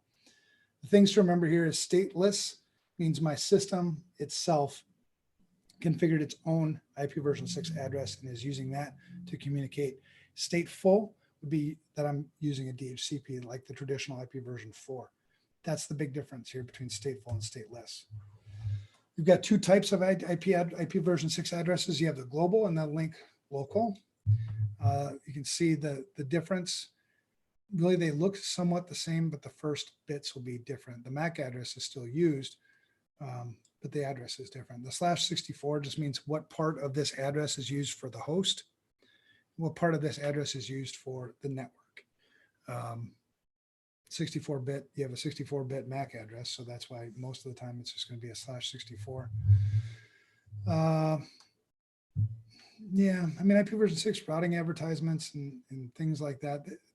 What you have on this slide is probably enough. You don't have to go any deeper into IPv6 stuff. IPv4, like I said before, is in binary, 1 bit, in numerical form 8 bits, whereas IPv6 is in that hexadecimal form. So when you see the FE80, so hexadecimal is essentially 0 through F. That's the address space. So if you take 4 bits, that's essentially what you get. That's why it looks kind of funky to a lot of people. CIDR, you see CIDR mentioned there. That's classless interdomain routing. Classless interdomain routing means that I don't have to stick to that /64. In an IP address, we'll talk about IPv4 in stateful, classful, IP addressing, like a class A network could be 8 bits dedicated to the network, and the remaining 24 bits would be for hosts. That would be a classful network. In classless interdomain routing, I can move that, right? I can make things a little more, less wasteful, more, I guess, more controlled. All right, IPv6 auto configuration. So this is, essentially how it works. This is for stateless auto configuration. Take the MAC address, embed the FFEE in the middle 2 bytes, set the universal bit, prepend the network prefix, and then convert. You don't need to know the details like that for the exam. What you do need to know is what stateless configuration is in an IPv6 network. There are systems, there's mention of dual stack. Dual stack is, ISPs often run dual stack, which means they might be running IPv6 and IPv4 simultaneously. So there needs to be a conversion that takes place in the device where that dual stack happens. And then stateful, you're using the traditional DHCP system. These are the challenges around security. I don't like things that auto configure mostly because I don't control it. There's 2 things about security. I can't secure what it is I don't know I have. That's why asset management's a big deal. The second thing is I can't secure the things I can't control. So if things are auto configuring themselves, if I don't have control over configurations, if I don't have control over change control, makes it a lot harder to do security stuff. So I don't like IPv6 if I'm not using it. So what I would suggest is if you're not using IPv6, which you're probably not, go into your configuration and turn it off. You don't need it. It's not on my computer here or at home. So there's a security tip. It doesn't even cost you anything. Man, that's cool. Yeah, I certainly network professionals, myself included. I have limited experience in IPv6. I know IPv4 like the back of my hand. IPv6, it would take a lot of uncomfortableness probably for a little while. So these are the security challenges about IPv6. IPv4, back to that again now. The original IPv4 addresses before 93, these were classful. So you had 5 classes, A, B, C, D, and E. D and E, we didn't use much, right? D was reserved for multicast and E was just reserved, right, for testing and other things. A, B, and C were the ones you ran into all the time. Now, when you talk about leading bits in this diagram, there are 8 bits per octet, right? So the 192 is 8 bits. The 168 is 8 bits, so on and so forth. So the leading bits, meaning at the beginning of the address space, the leading bit is a 0. So for a class A. So that means that my 128 bit has to be off. The rest of the bits can be on, right? So that tells me how many addresses, how many networks I can essentially have. So the network number bit field starts at 8, and the rest is 8 bits. So in a class A, I could have 0 to 128 in terms of, not really 0, 1 to 128 in terms of the available address space. Because when you go bit values, I'm getting weird here now. And you don't have to know this for the test, but the bit values are 128, 64, 32, 16, 8, 4, 2, 1. But those are the bit values. And when you break it into binary, that's kind of what we're talking about here. Addresses per network, 16 million. So if I'm handing out class A networks just kind of willy-nilly, that's a huge address space.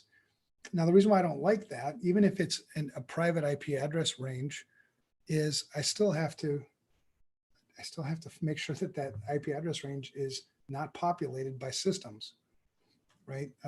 So I still have to scan potentially that entire IP address range, which is a pain in the butt. Use an IP address range that's more fitting. But anyway, Class A, this is what it looked like. Class B used the first, essentially the 16 bits. So that'd be the first 2 octets were reserved for a Class B address range. I left the rest to hosts. So that'd be 2 to the 16 because I have 16 bits left over. Now, the reason why it's 2 to the 14 for the number of networks to 2 to the 16 is because those 2 leading bits are reserved. Class C, 24 bits now for the network and 8 bits for the host. So now I'm restricted to 256 systems, and actually have probably 255 because you're going to have the broadcast, and probably 254 because that first address is usually the network number. So usually it's 2 to the x minus 2. If you're into subnetting and things like that, that's the math. Right, but anyway, if you memorize, I guess, know that class A, B, C, D, and E, know they exist, know that these were classful network spaces, knowing that maybe the start and end address. So if I was going to highlight, what things in this table are really important, it'd be the first column, it'd be those last 2 columns probably that I'd just memorize. If you're not actually doing networking, or study more. This is very applicable today. These are all being used today. So CIDR, so we had that's class full, right? You're stuck to these boundaries. So if I assign a class A, no matter what, I have 16,777,216 addresses in that network, right? That's it.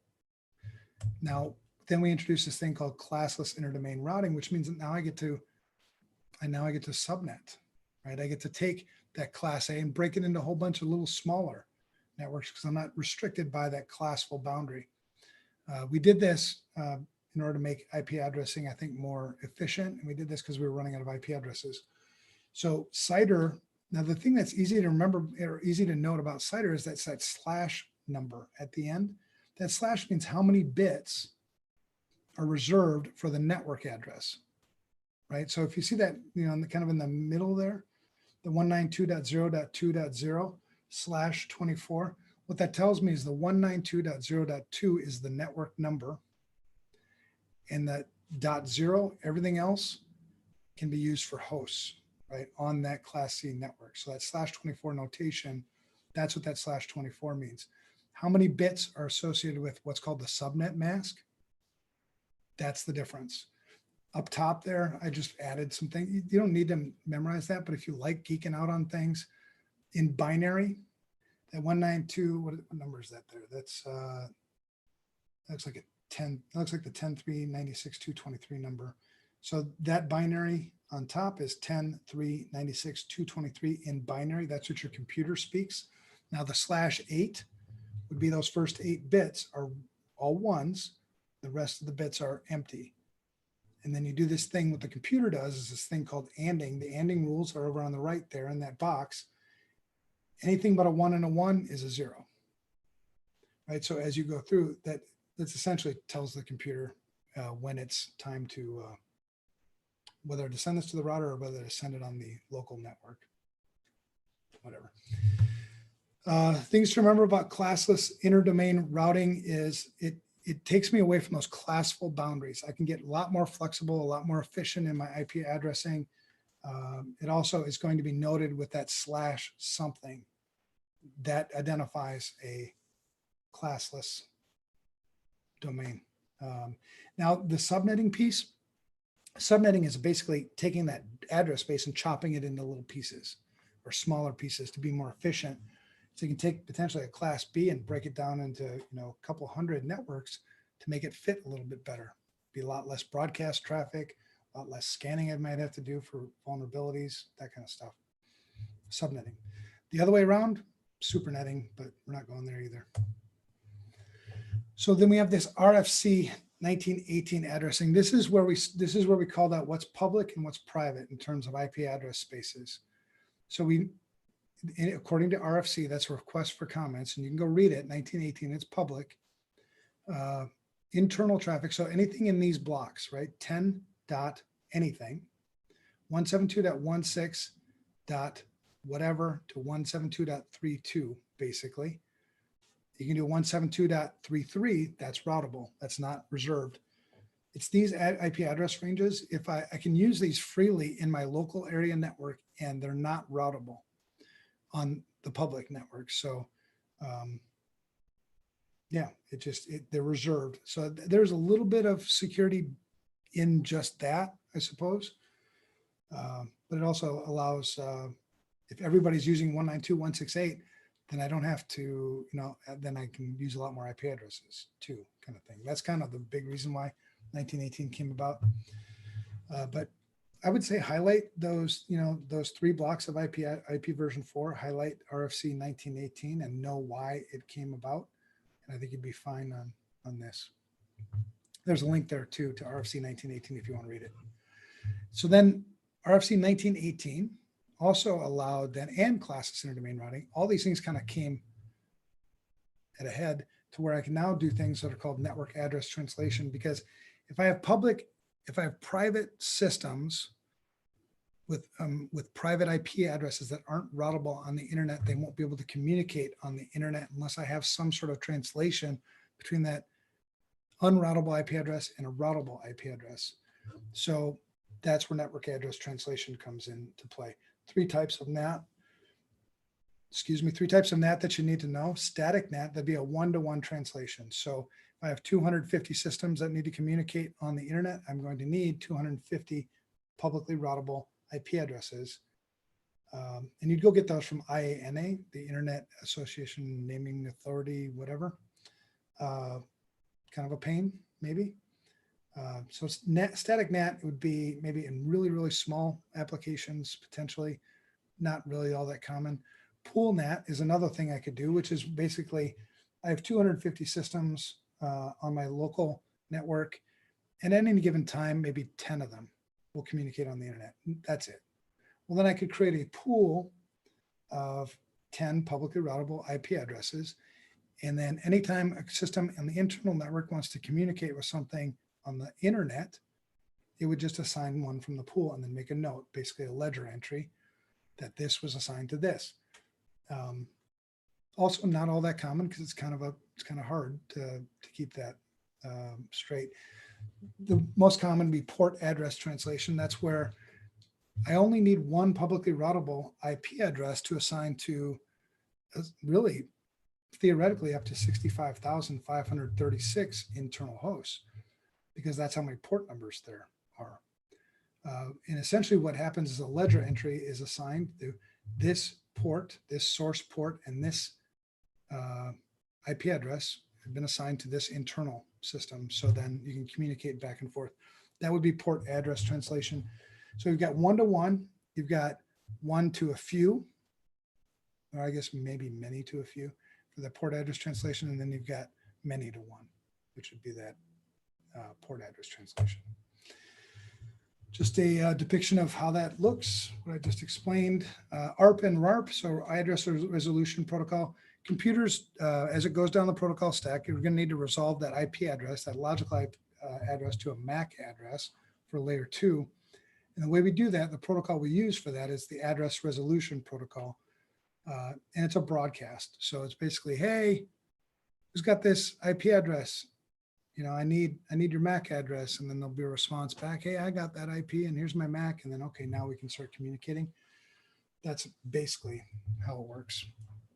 RARP works the other way around. So I've got a MAC address and I need an IP address. So like I said, diskless workstations are usually ones that would maybe use reverse ARP.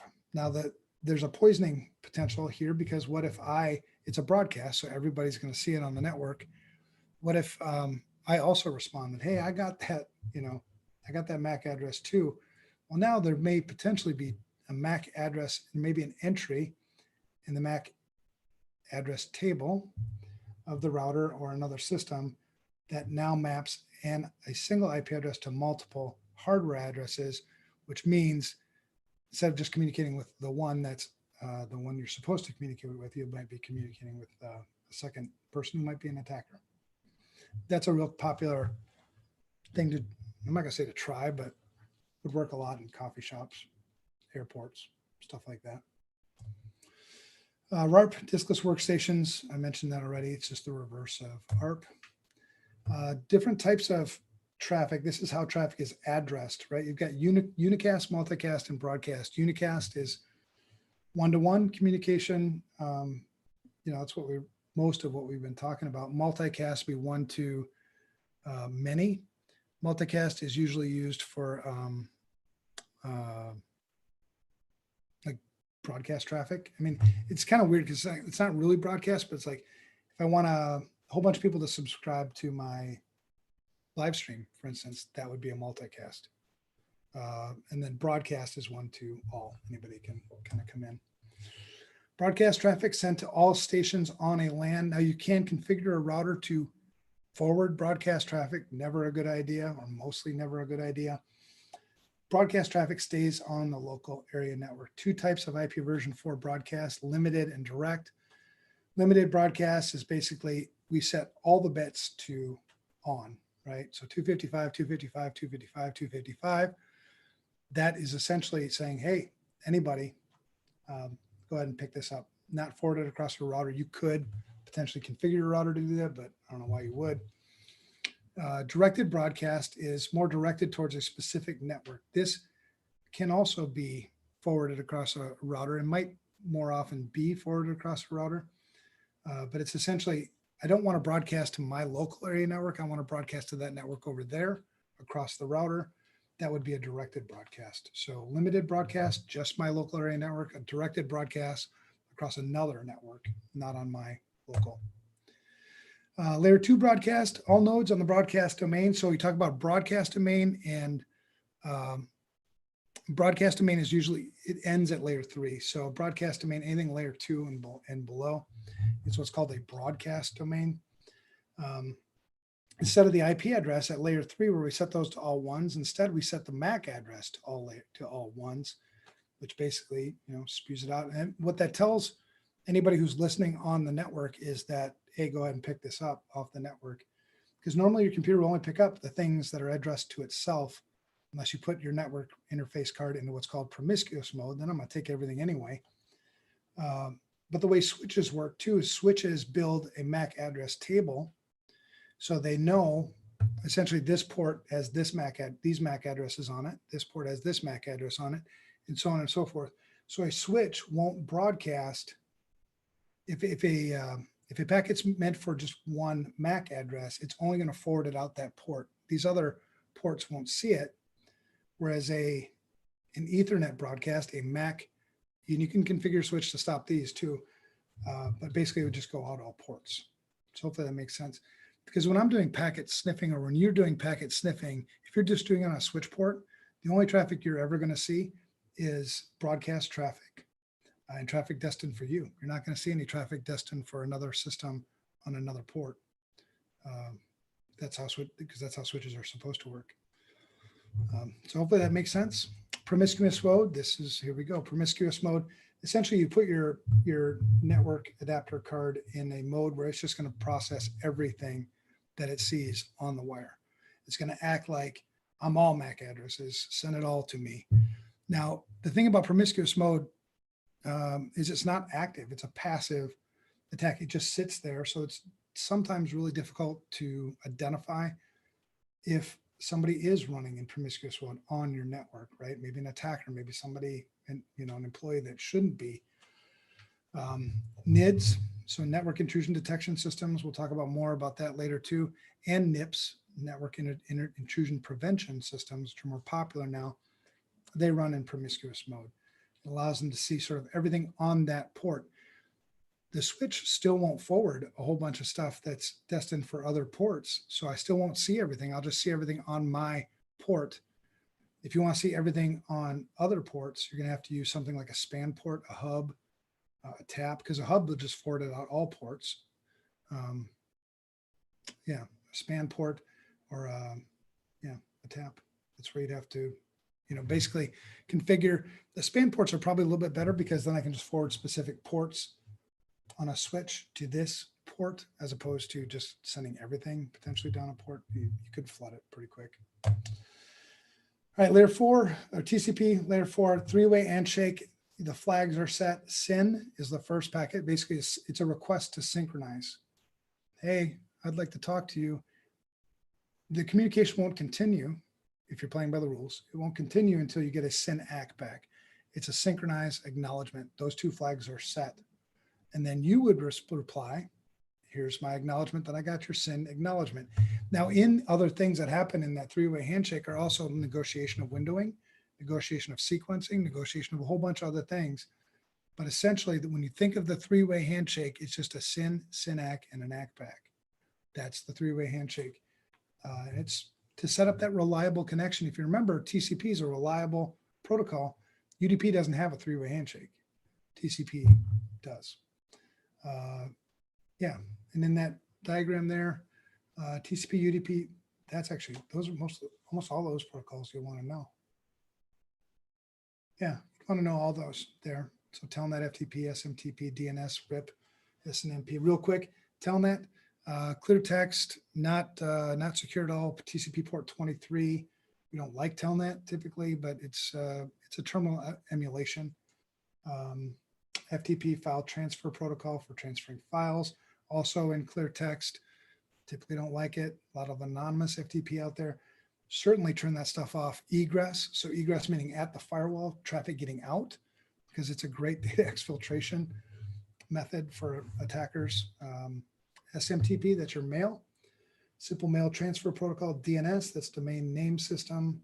Port 53. RIP is routing information protocol. SNMP, simple network management protocol. That would be, if you're not using an SNMP, you might as well turn it off. But it's essentially protocols use what's called management information bases, which is I can pull systems that are running SNMP for certain characteristics, like maybe performance, maybe configuration data, that kind of stuff. But those are you'd want to know those protocols, and we'll cover them again. TCP and UDP we're talking about now. IGMP, Internet Group Message Protocol. ICMP we'll talk about more. IP, all that stuff is going to be good. So the TCP header, 20 fields, 20 bytes long, no options. So again, 20 bytes, 160 bits. Source destination port, really important. That's where it's going to go beyond, here and all that other stuff. Now, important things to remember here, the TCP flags, you see CEUAPRSF. The S is the SYN flag. The A is the acknowledgement flag. So when I say SYN, that SYN flag, the S is on. It's a one when you look at it when you look at the packet. A SYN ACK would be the ACK and the SYN both being on, and then the ACK back would be the ACK being on. Now these other ones, push, reset, fin, urgent, they're pretty self-explanatory in what they do. Now if I turn on, now where it gets kind of fun, if you like playing with stuff as an attacker, use something like Nmap. Nmap is free. You can go download it and play with. Do it on your own network though, but set different flags. You can turn all of these flags on. That's called a Christmas tree packet, where you turn all the flags on, see what happens. You never know how systems might react. It used to, in some instances, we would break systems, right? It would be a DOS, it'd be a denial of service. You could, Christmas tree attacks would take down NT4 systems, I think prior to Service Pack 3. It's a long time ago, but it's fun to play with that stuff. I would say that's in all of this, the things that I would focus on, not necessarily memorize: source port, destination port. Source port is where I sent it from, right? Because I'm going to need to know that when you send me this packet back, I need to know where I was keeping track of who I was talking to here. That's what that source port is for. The destination port is what application I kind of intend to talk to on the other side of this. Sequence numbers, good stuff, acknowledgement numbers, but it's essentially, those are self-explanatory too. Sequence numbers, you know, how do we put these things back in order again? Because in a packet switch network, they might arrive in all kinds of different times, and I don't know how to put them together. Acknowledgement number is essentially, that's sort of related to windowing, along with windowing, but it would be, you know, I need to acknowledge every so often that I got your packets so that you know you can send me more. Fragment offset, window, yeah, I think that's probably enough. But you don't have to memorize any of this stuff. Just kind of understand that these are there and kind of where they fit, maybe a little bit. But you know, being an expert in TCP/IP, be more than like I think just a complete kind of novice. You've never even seen this stuff before, but you don't have to be a super expert. TCP ports, source port and destination port. So the way computers, there's called ephemeral ports. Those are those ports that are not already sort of assigned. Now, it used to be a lot more formal. Now people are assigning ports all over the place. But you had these ports, 1024 and lower, which were basically reserved, right? So 53, that's reserved. Everybody knows that that's for DNS. And then anything above that is called an ephemeral port. And that's typically where a computer would pull its source port from, right? One of the ephemeral ports. And then it'd be assigned to probably a reserve port if there's a specific application I wanted to speak to on the other side. It's been skewed a little bit, but in general, that's still sort of followed. There's the Internet Assigned Numbers Authority. If you want to know about what ports have actually been assigned officially, they do maintain that list. So it's cool. Now, when I put ports together, so you've got source IP address, source port, destination IP address, destination port, right? You put all that together, that's called a socket. So a socket is essentially, this is a communication flow that's happening on my system right now. That what you see in the I guess the window there, that's a netstat. So if you want to play with this at home and you have privileges to do it, netstat, and there's a whole bunch of switches you can use with netstat to see what sockets are currently active on your system. That's really good to know too, because sometimes people don't really realize what their systems are actually communicating with. You might be surprised, especially if you have 100 Chrome windows open, like some people do. So anyway, those are sockets, those socket pairs, and that's basically, you can just think of that as just being a communication, an active communication that's being either has taken place or is taking place, potentially. TCP flags, these are those flags I was talking about before. So the urgent, acknowledgement, push, reset, SYN, and FIN. 2 new flags in 2001. The most common ones would be SYN, FIN, reset, push, acknowledgement, urgent. Those are all pretty common to have on. The 3-way handshake would be SYN, the SYN and ACK turned on, and then the ACK back. That's your 3-way handshake, and that's the flags that are set for that. Pretty cool. And like I said, if you're into that stuff, I mean, get yourself some Nmap and start playing around and see what happens. Nmap and Wireshark, right? Run Nmap, Wireshark, run Netstat or some other, and kind of see what happens. It's neat. This is the 3-way handshake. I've already been kind of beating that up quite a bit. This is just another diagram of what that SYN, ACK, and ACK back look like. UDP, fast, simple, no error correction whatsoever, no handshake, nothing like that. You can see it's a very simple packet. Those are the fields, operates at layer 4 alongside TCP. DNS uses UDP port 53, and if there's no response, sort of by default, it'll then switch to TCP to try to get that reliability built in. ICMP, this is kind of the traffic cop for IP. So this is down a little bit from when we talk about, OSI layer, TCP and UDP. This is back down with IP. ICMP, the helper protocol, used to troubleshoot things, doesn't know ports or anything like that, but, can tell you things like latency maybe on a network, how many hops, things like that. This is what an IP packet looks like, an ICMP packet looks like. You can see, all the different flags that can be set because it is kind of a messaging protocol. You would use this for troubleshooting. The most common would be ping, which is just an echo and a reply. So you see those types listed here. Sonar, yeah, ping. Basically, it's just an echo and a reply. Now, ICMP is also used, this same concept is also used for traceroute. The difference here is in traceroute, I want to get a reply from every hop along the path, right? So the first hop, tell me where you are. The hop beyond that, tell me where you are, and so on and so forth. Now, the way you do that is just set TTLs, right? If I set a TTL to 0, the first router that sees this packet is going to send me a response back saying, yeah, you just timed out. Well, that's good because that timeout is going to be telling me that hop. And then I set it to 1, right? So it goes to the router, it decrements it by 1, and then it goes to the next router. Hey, timed out. Now I know hop number 2, right? So that's how the trace route works around kind of forever. Good troubleshooting tool. Also good for mapping networks if you're an attacker. And this is just that same thing I just explained in a diagram form. Application layer protocols that we'll talk about real quick, and we're getting close on time, so I'll try to hurry up a little bit. Sorry, I talked too much. Yeah, application layer. Here's Telnet 23. We talked about it. Terminal emulation, clear text. Don't like it mostly. Secure shell is kind of its replacement. That's port 22. So TCP port 23. Secure shell is kind of an encrypted version of Telnet that runs on port 22. FTP, also kind of don't like it because it's clear text. I'm not a big fan of clear on public networks anyway. Uses 2 ports. It uses 20 and 21. Now it almost all uses passive.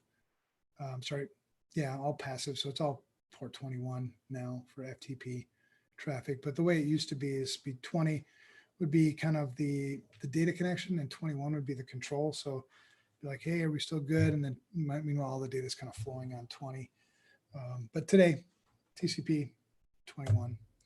TFTP, UDP. So TFTP, so being that it's UDP, it's not something I would want to use for a reliable network transfer or data transfer. You typically use TFTP for bootstrapping stuff.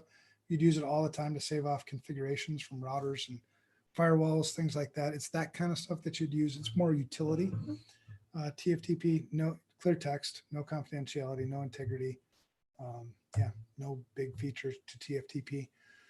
SSH is kind of, this is what we want to see, TCP port 22. Now SSH isn't, it's kind of built on its own protocol, but it shares itself with SFTP. So instead of FTP, use SSH FTP, which is encrypted. Also uses port 22. Same with secure copy.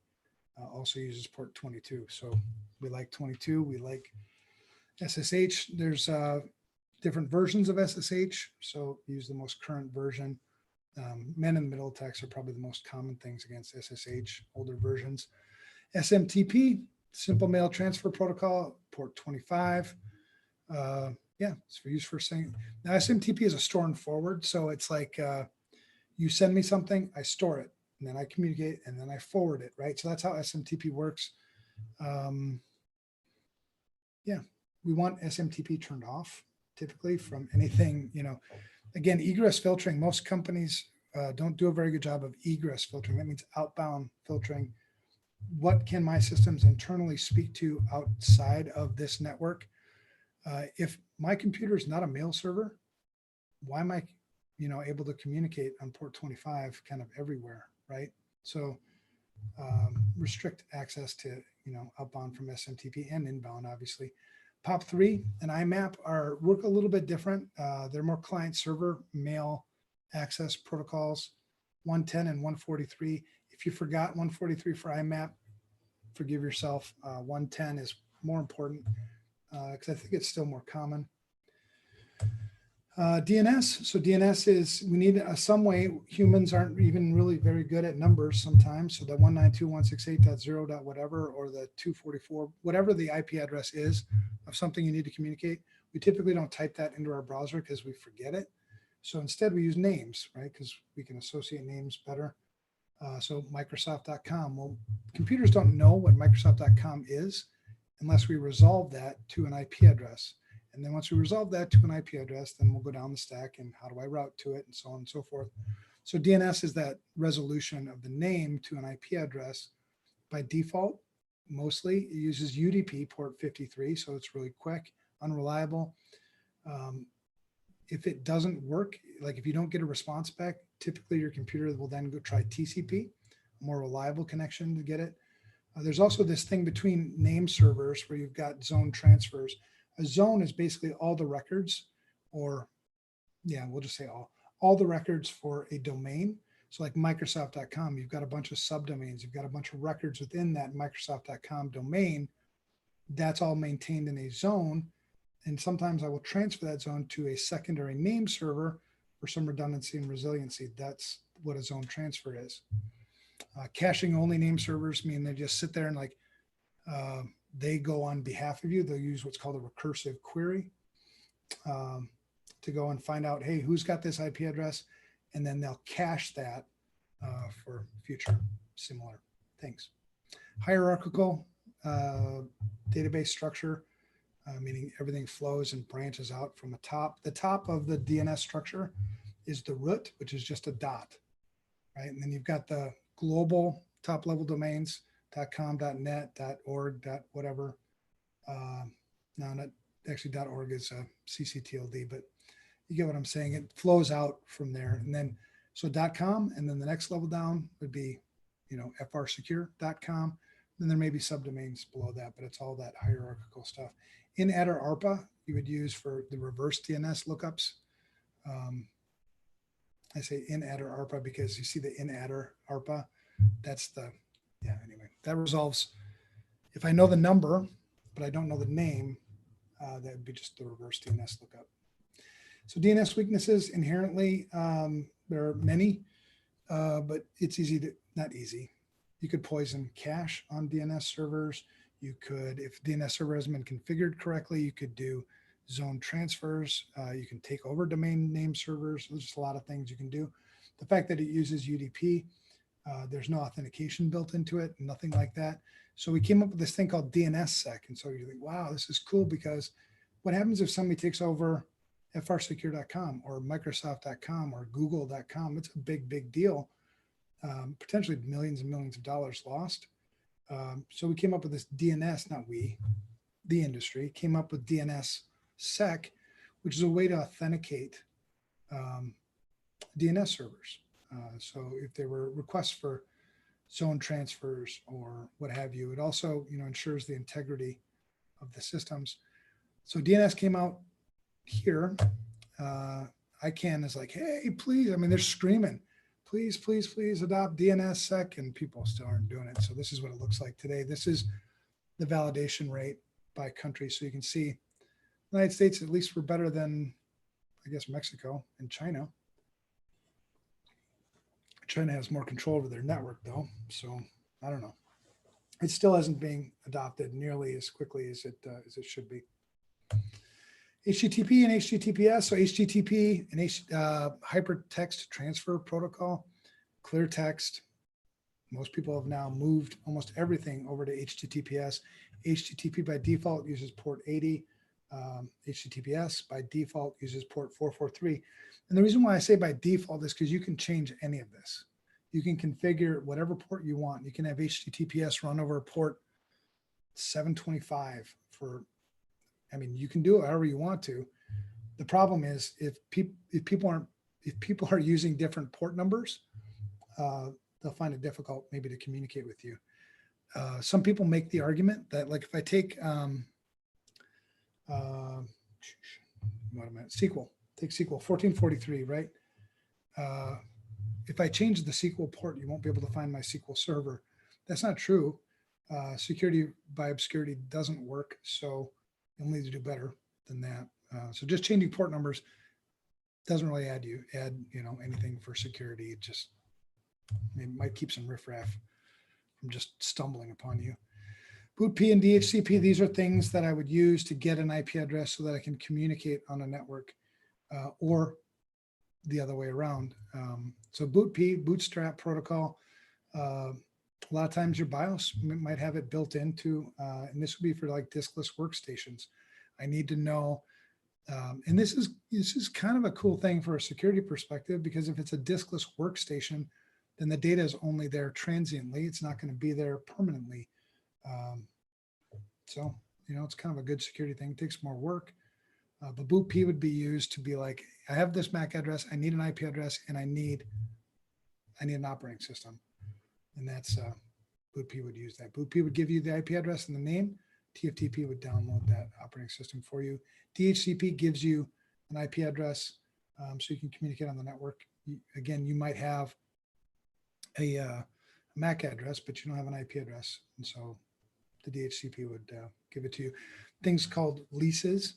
So you get an IP address lease, and then if we don't see you again for a while, that lease will expire and we'll give it to somebody else, kind of thing.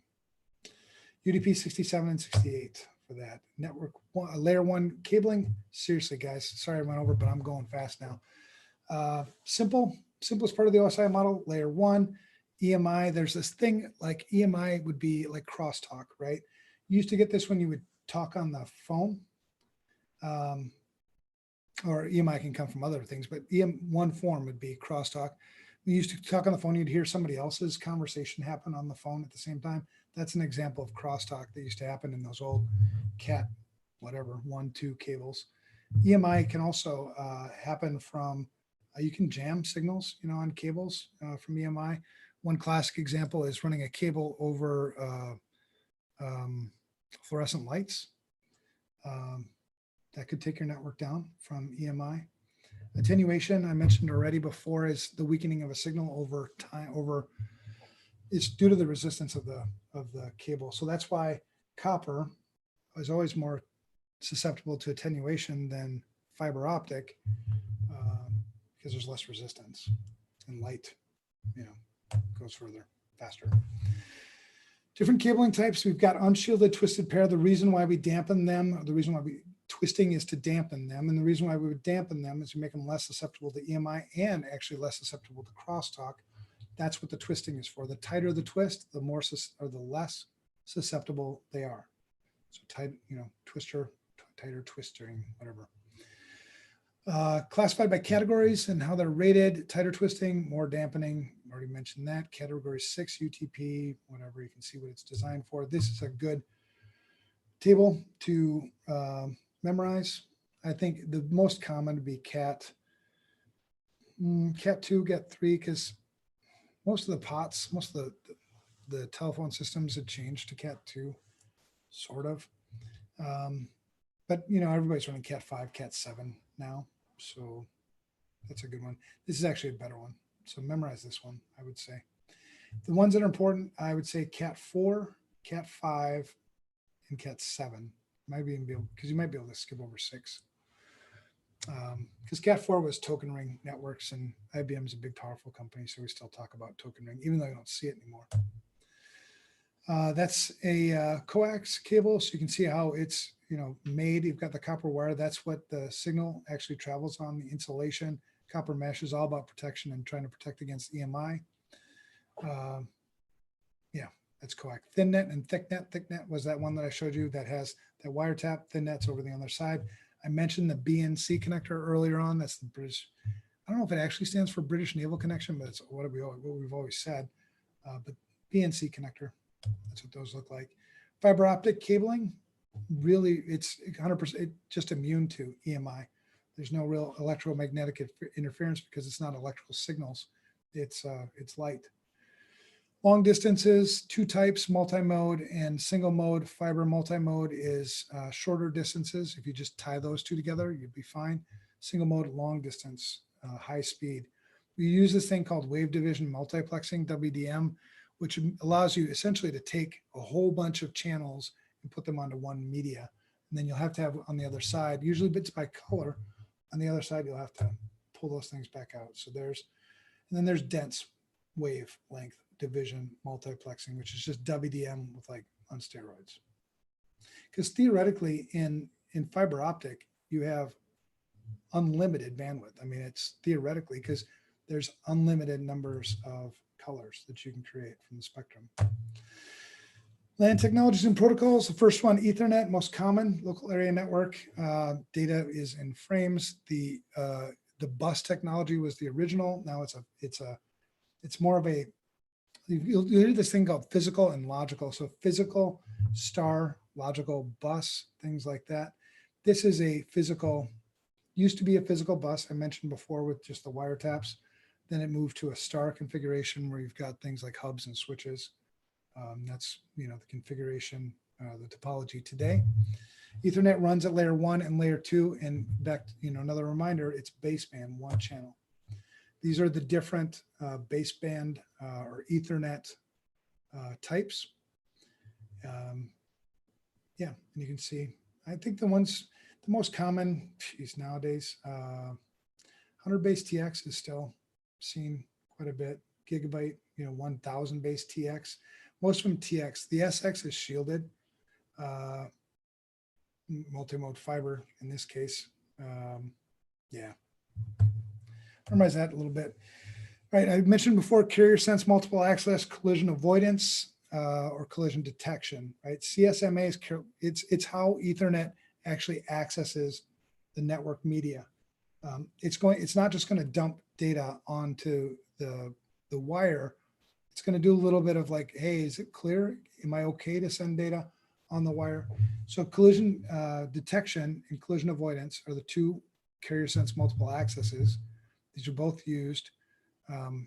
Collision detection is essentially wait a set amount of time, and you can configure this.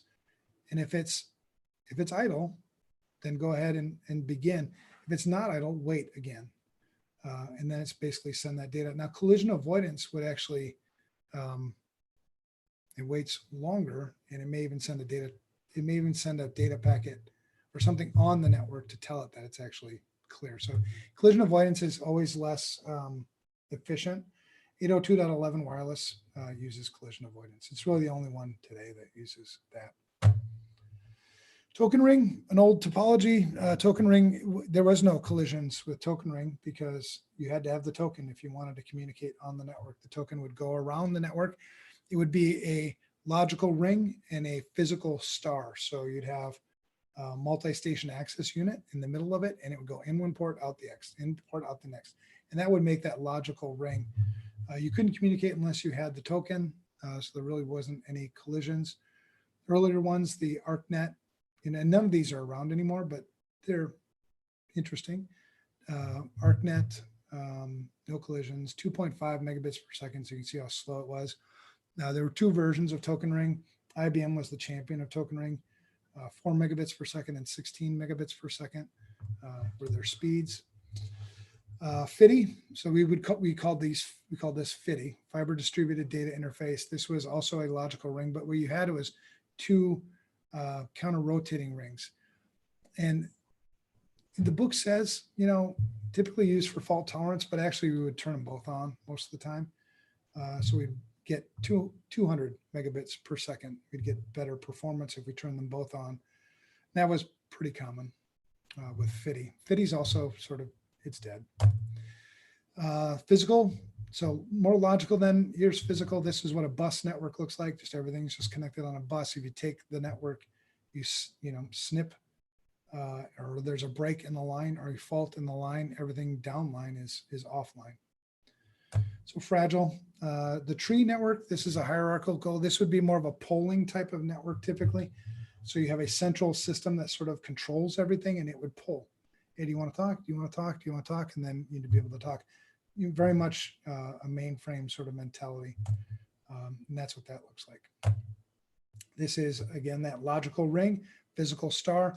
So in one port, that's a picture there of a multi-station access unit, actually for sale on eBay today. You can go buy it if you want to set up your own token ring. I don't know why you'd want to, but you could. The MAU and MSAU, so multi-station access unit is what that stands for.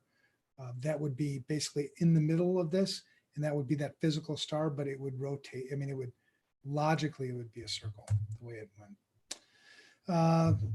Old network, ArcNet, physical topology, central device, hub switch. This is how networks are sort of built today. It's just a logical and a physical star. This is an exam warning. Logical ring can run on a physical ring. You'll need to know the difference. FIDI used both a logical and a physical ring. So just, memorize this. The word ring on the exam, you need to pay attention on whether they're talking a physical ring or a logical ring or both. That's what it's talking about here in this exam warning. Then we've got mesh topologies. Mesh is good for resilience. So if one network link goes down, I can use another network link. A lot of times systems in a mesh topology will be routing systems. So if any link goes down, you can still go through another system to get to another system. There's full mesh and partial mesh.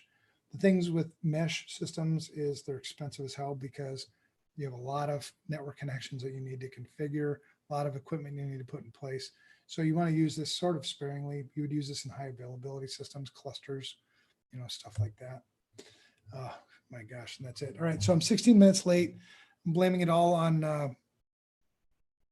don't know, somebody else. So we got through a lot.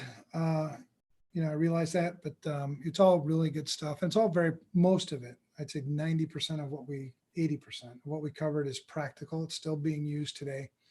If you were following along in the book, we left off at page 253 on Wednesday, which is actually the 5th.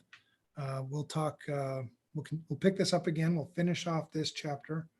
It gets a little less practical. The second half of this book, we'll talk about things like frame relay, synchronous data link control, high level data link control, stuff that's really not that common anymore. X.25 will be covered. So bear with me next week and I will get through it faster. Otherwise, you guys have a fantastic night. Let us know if there's anything else we can do for you. Have a good one.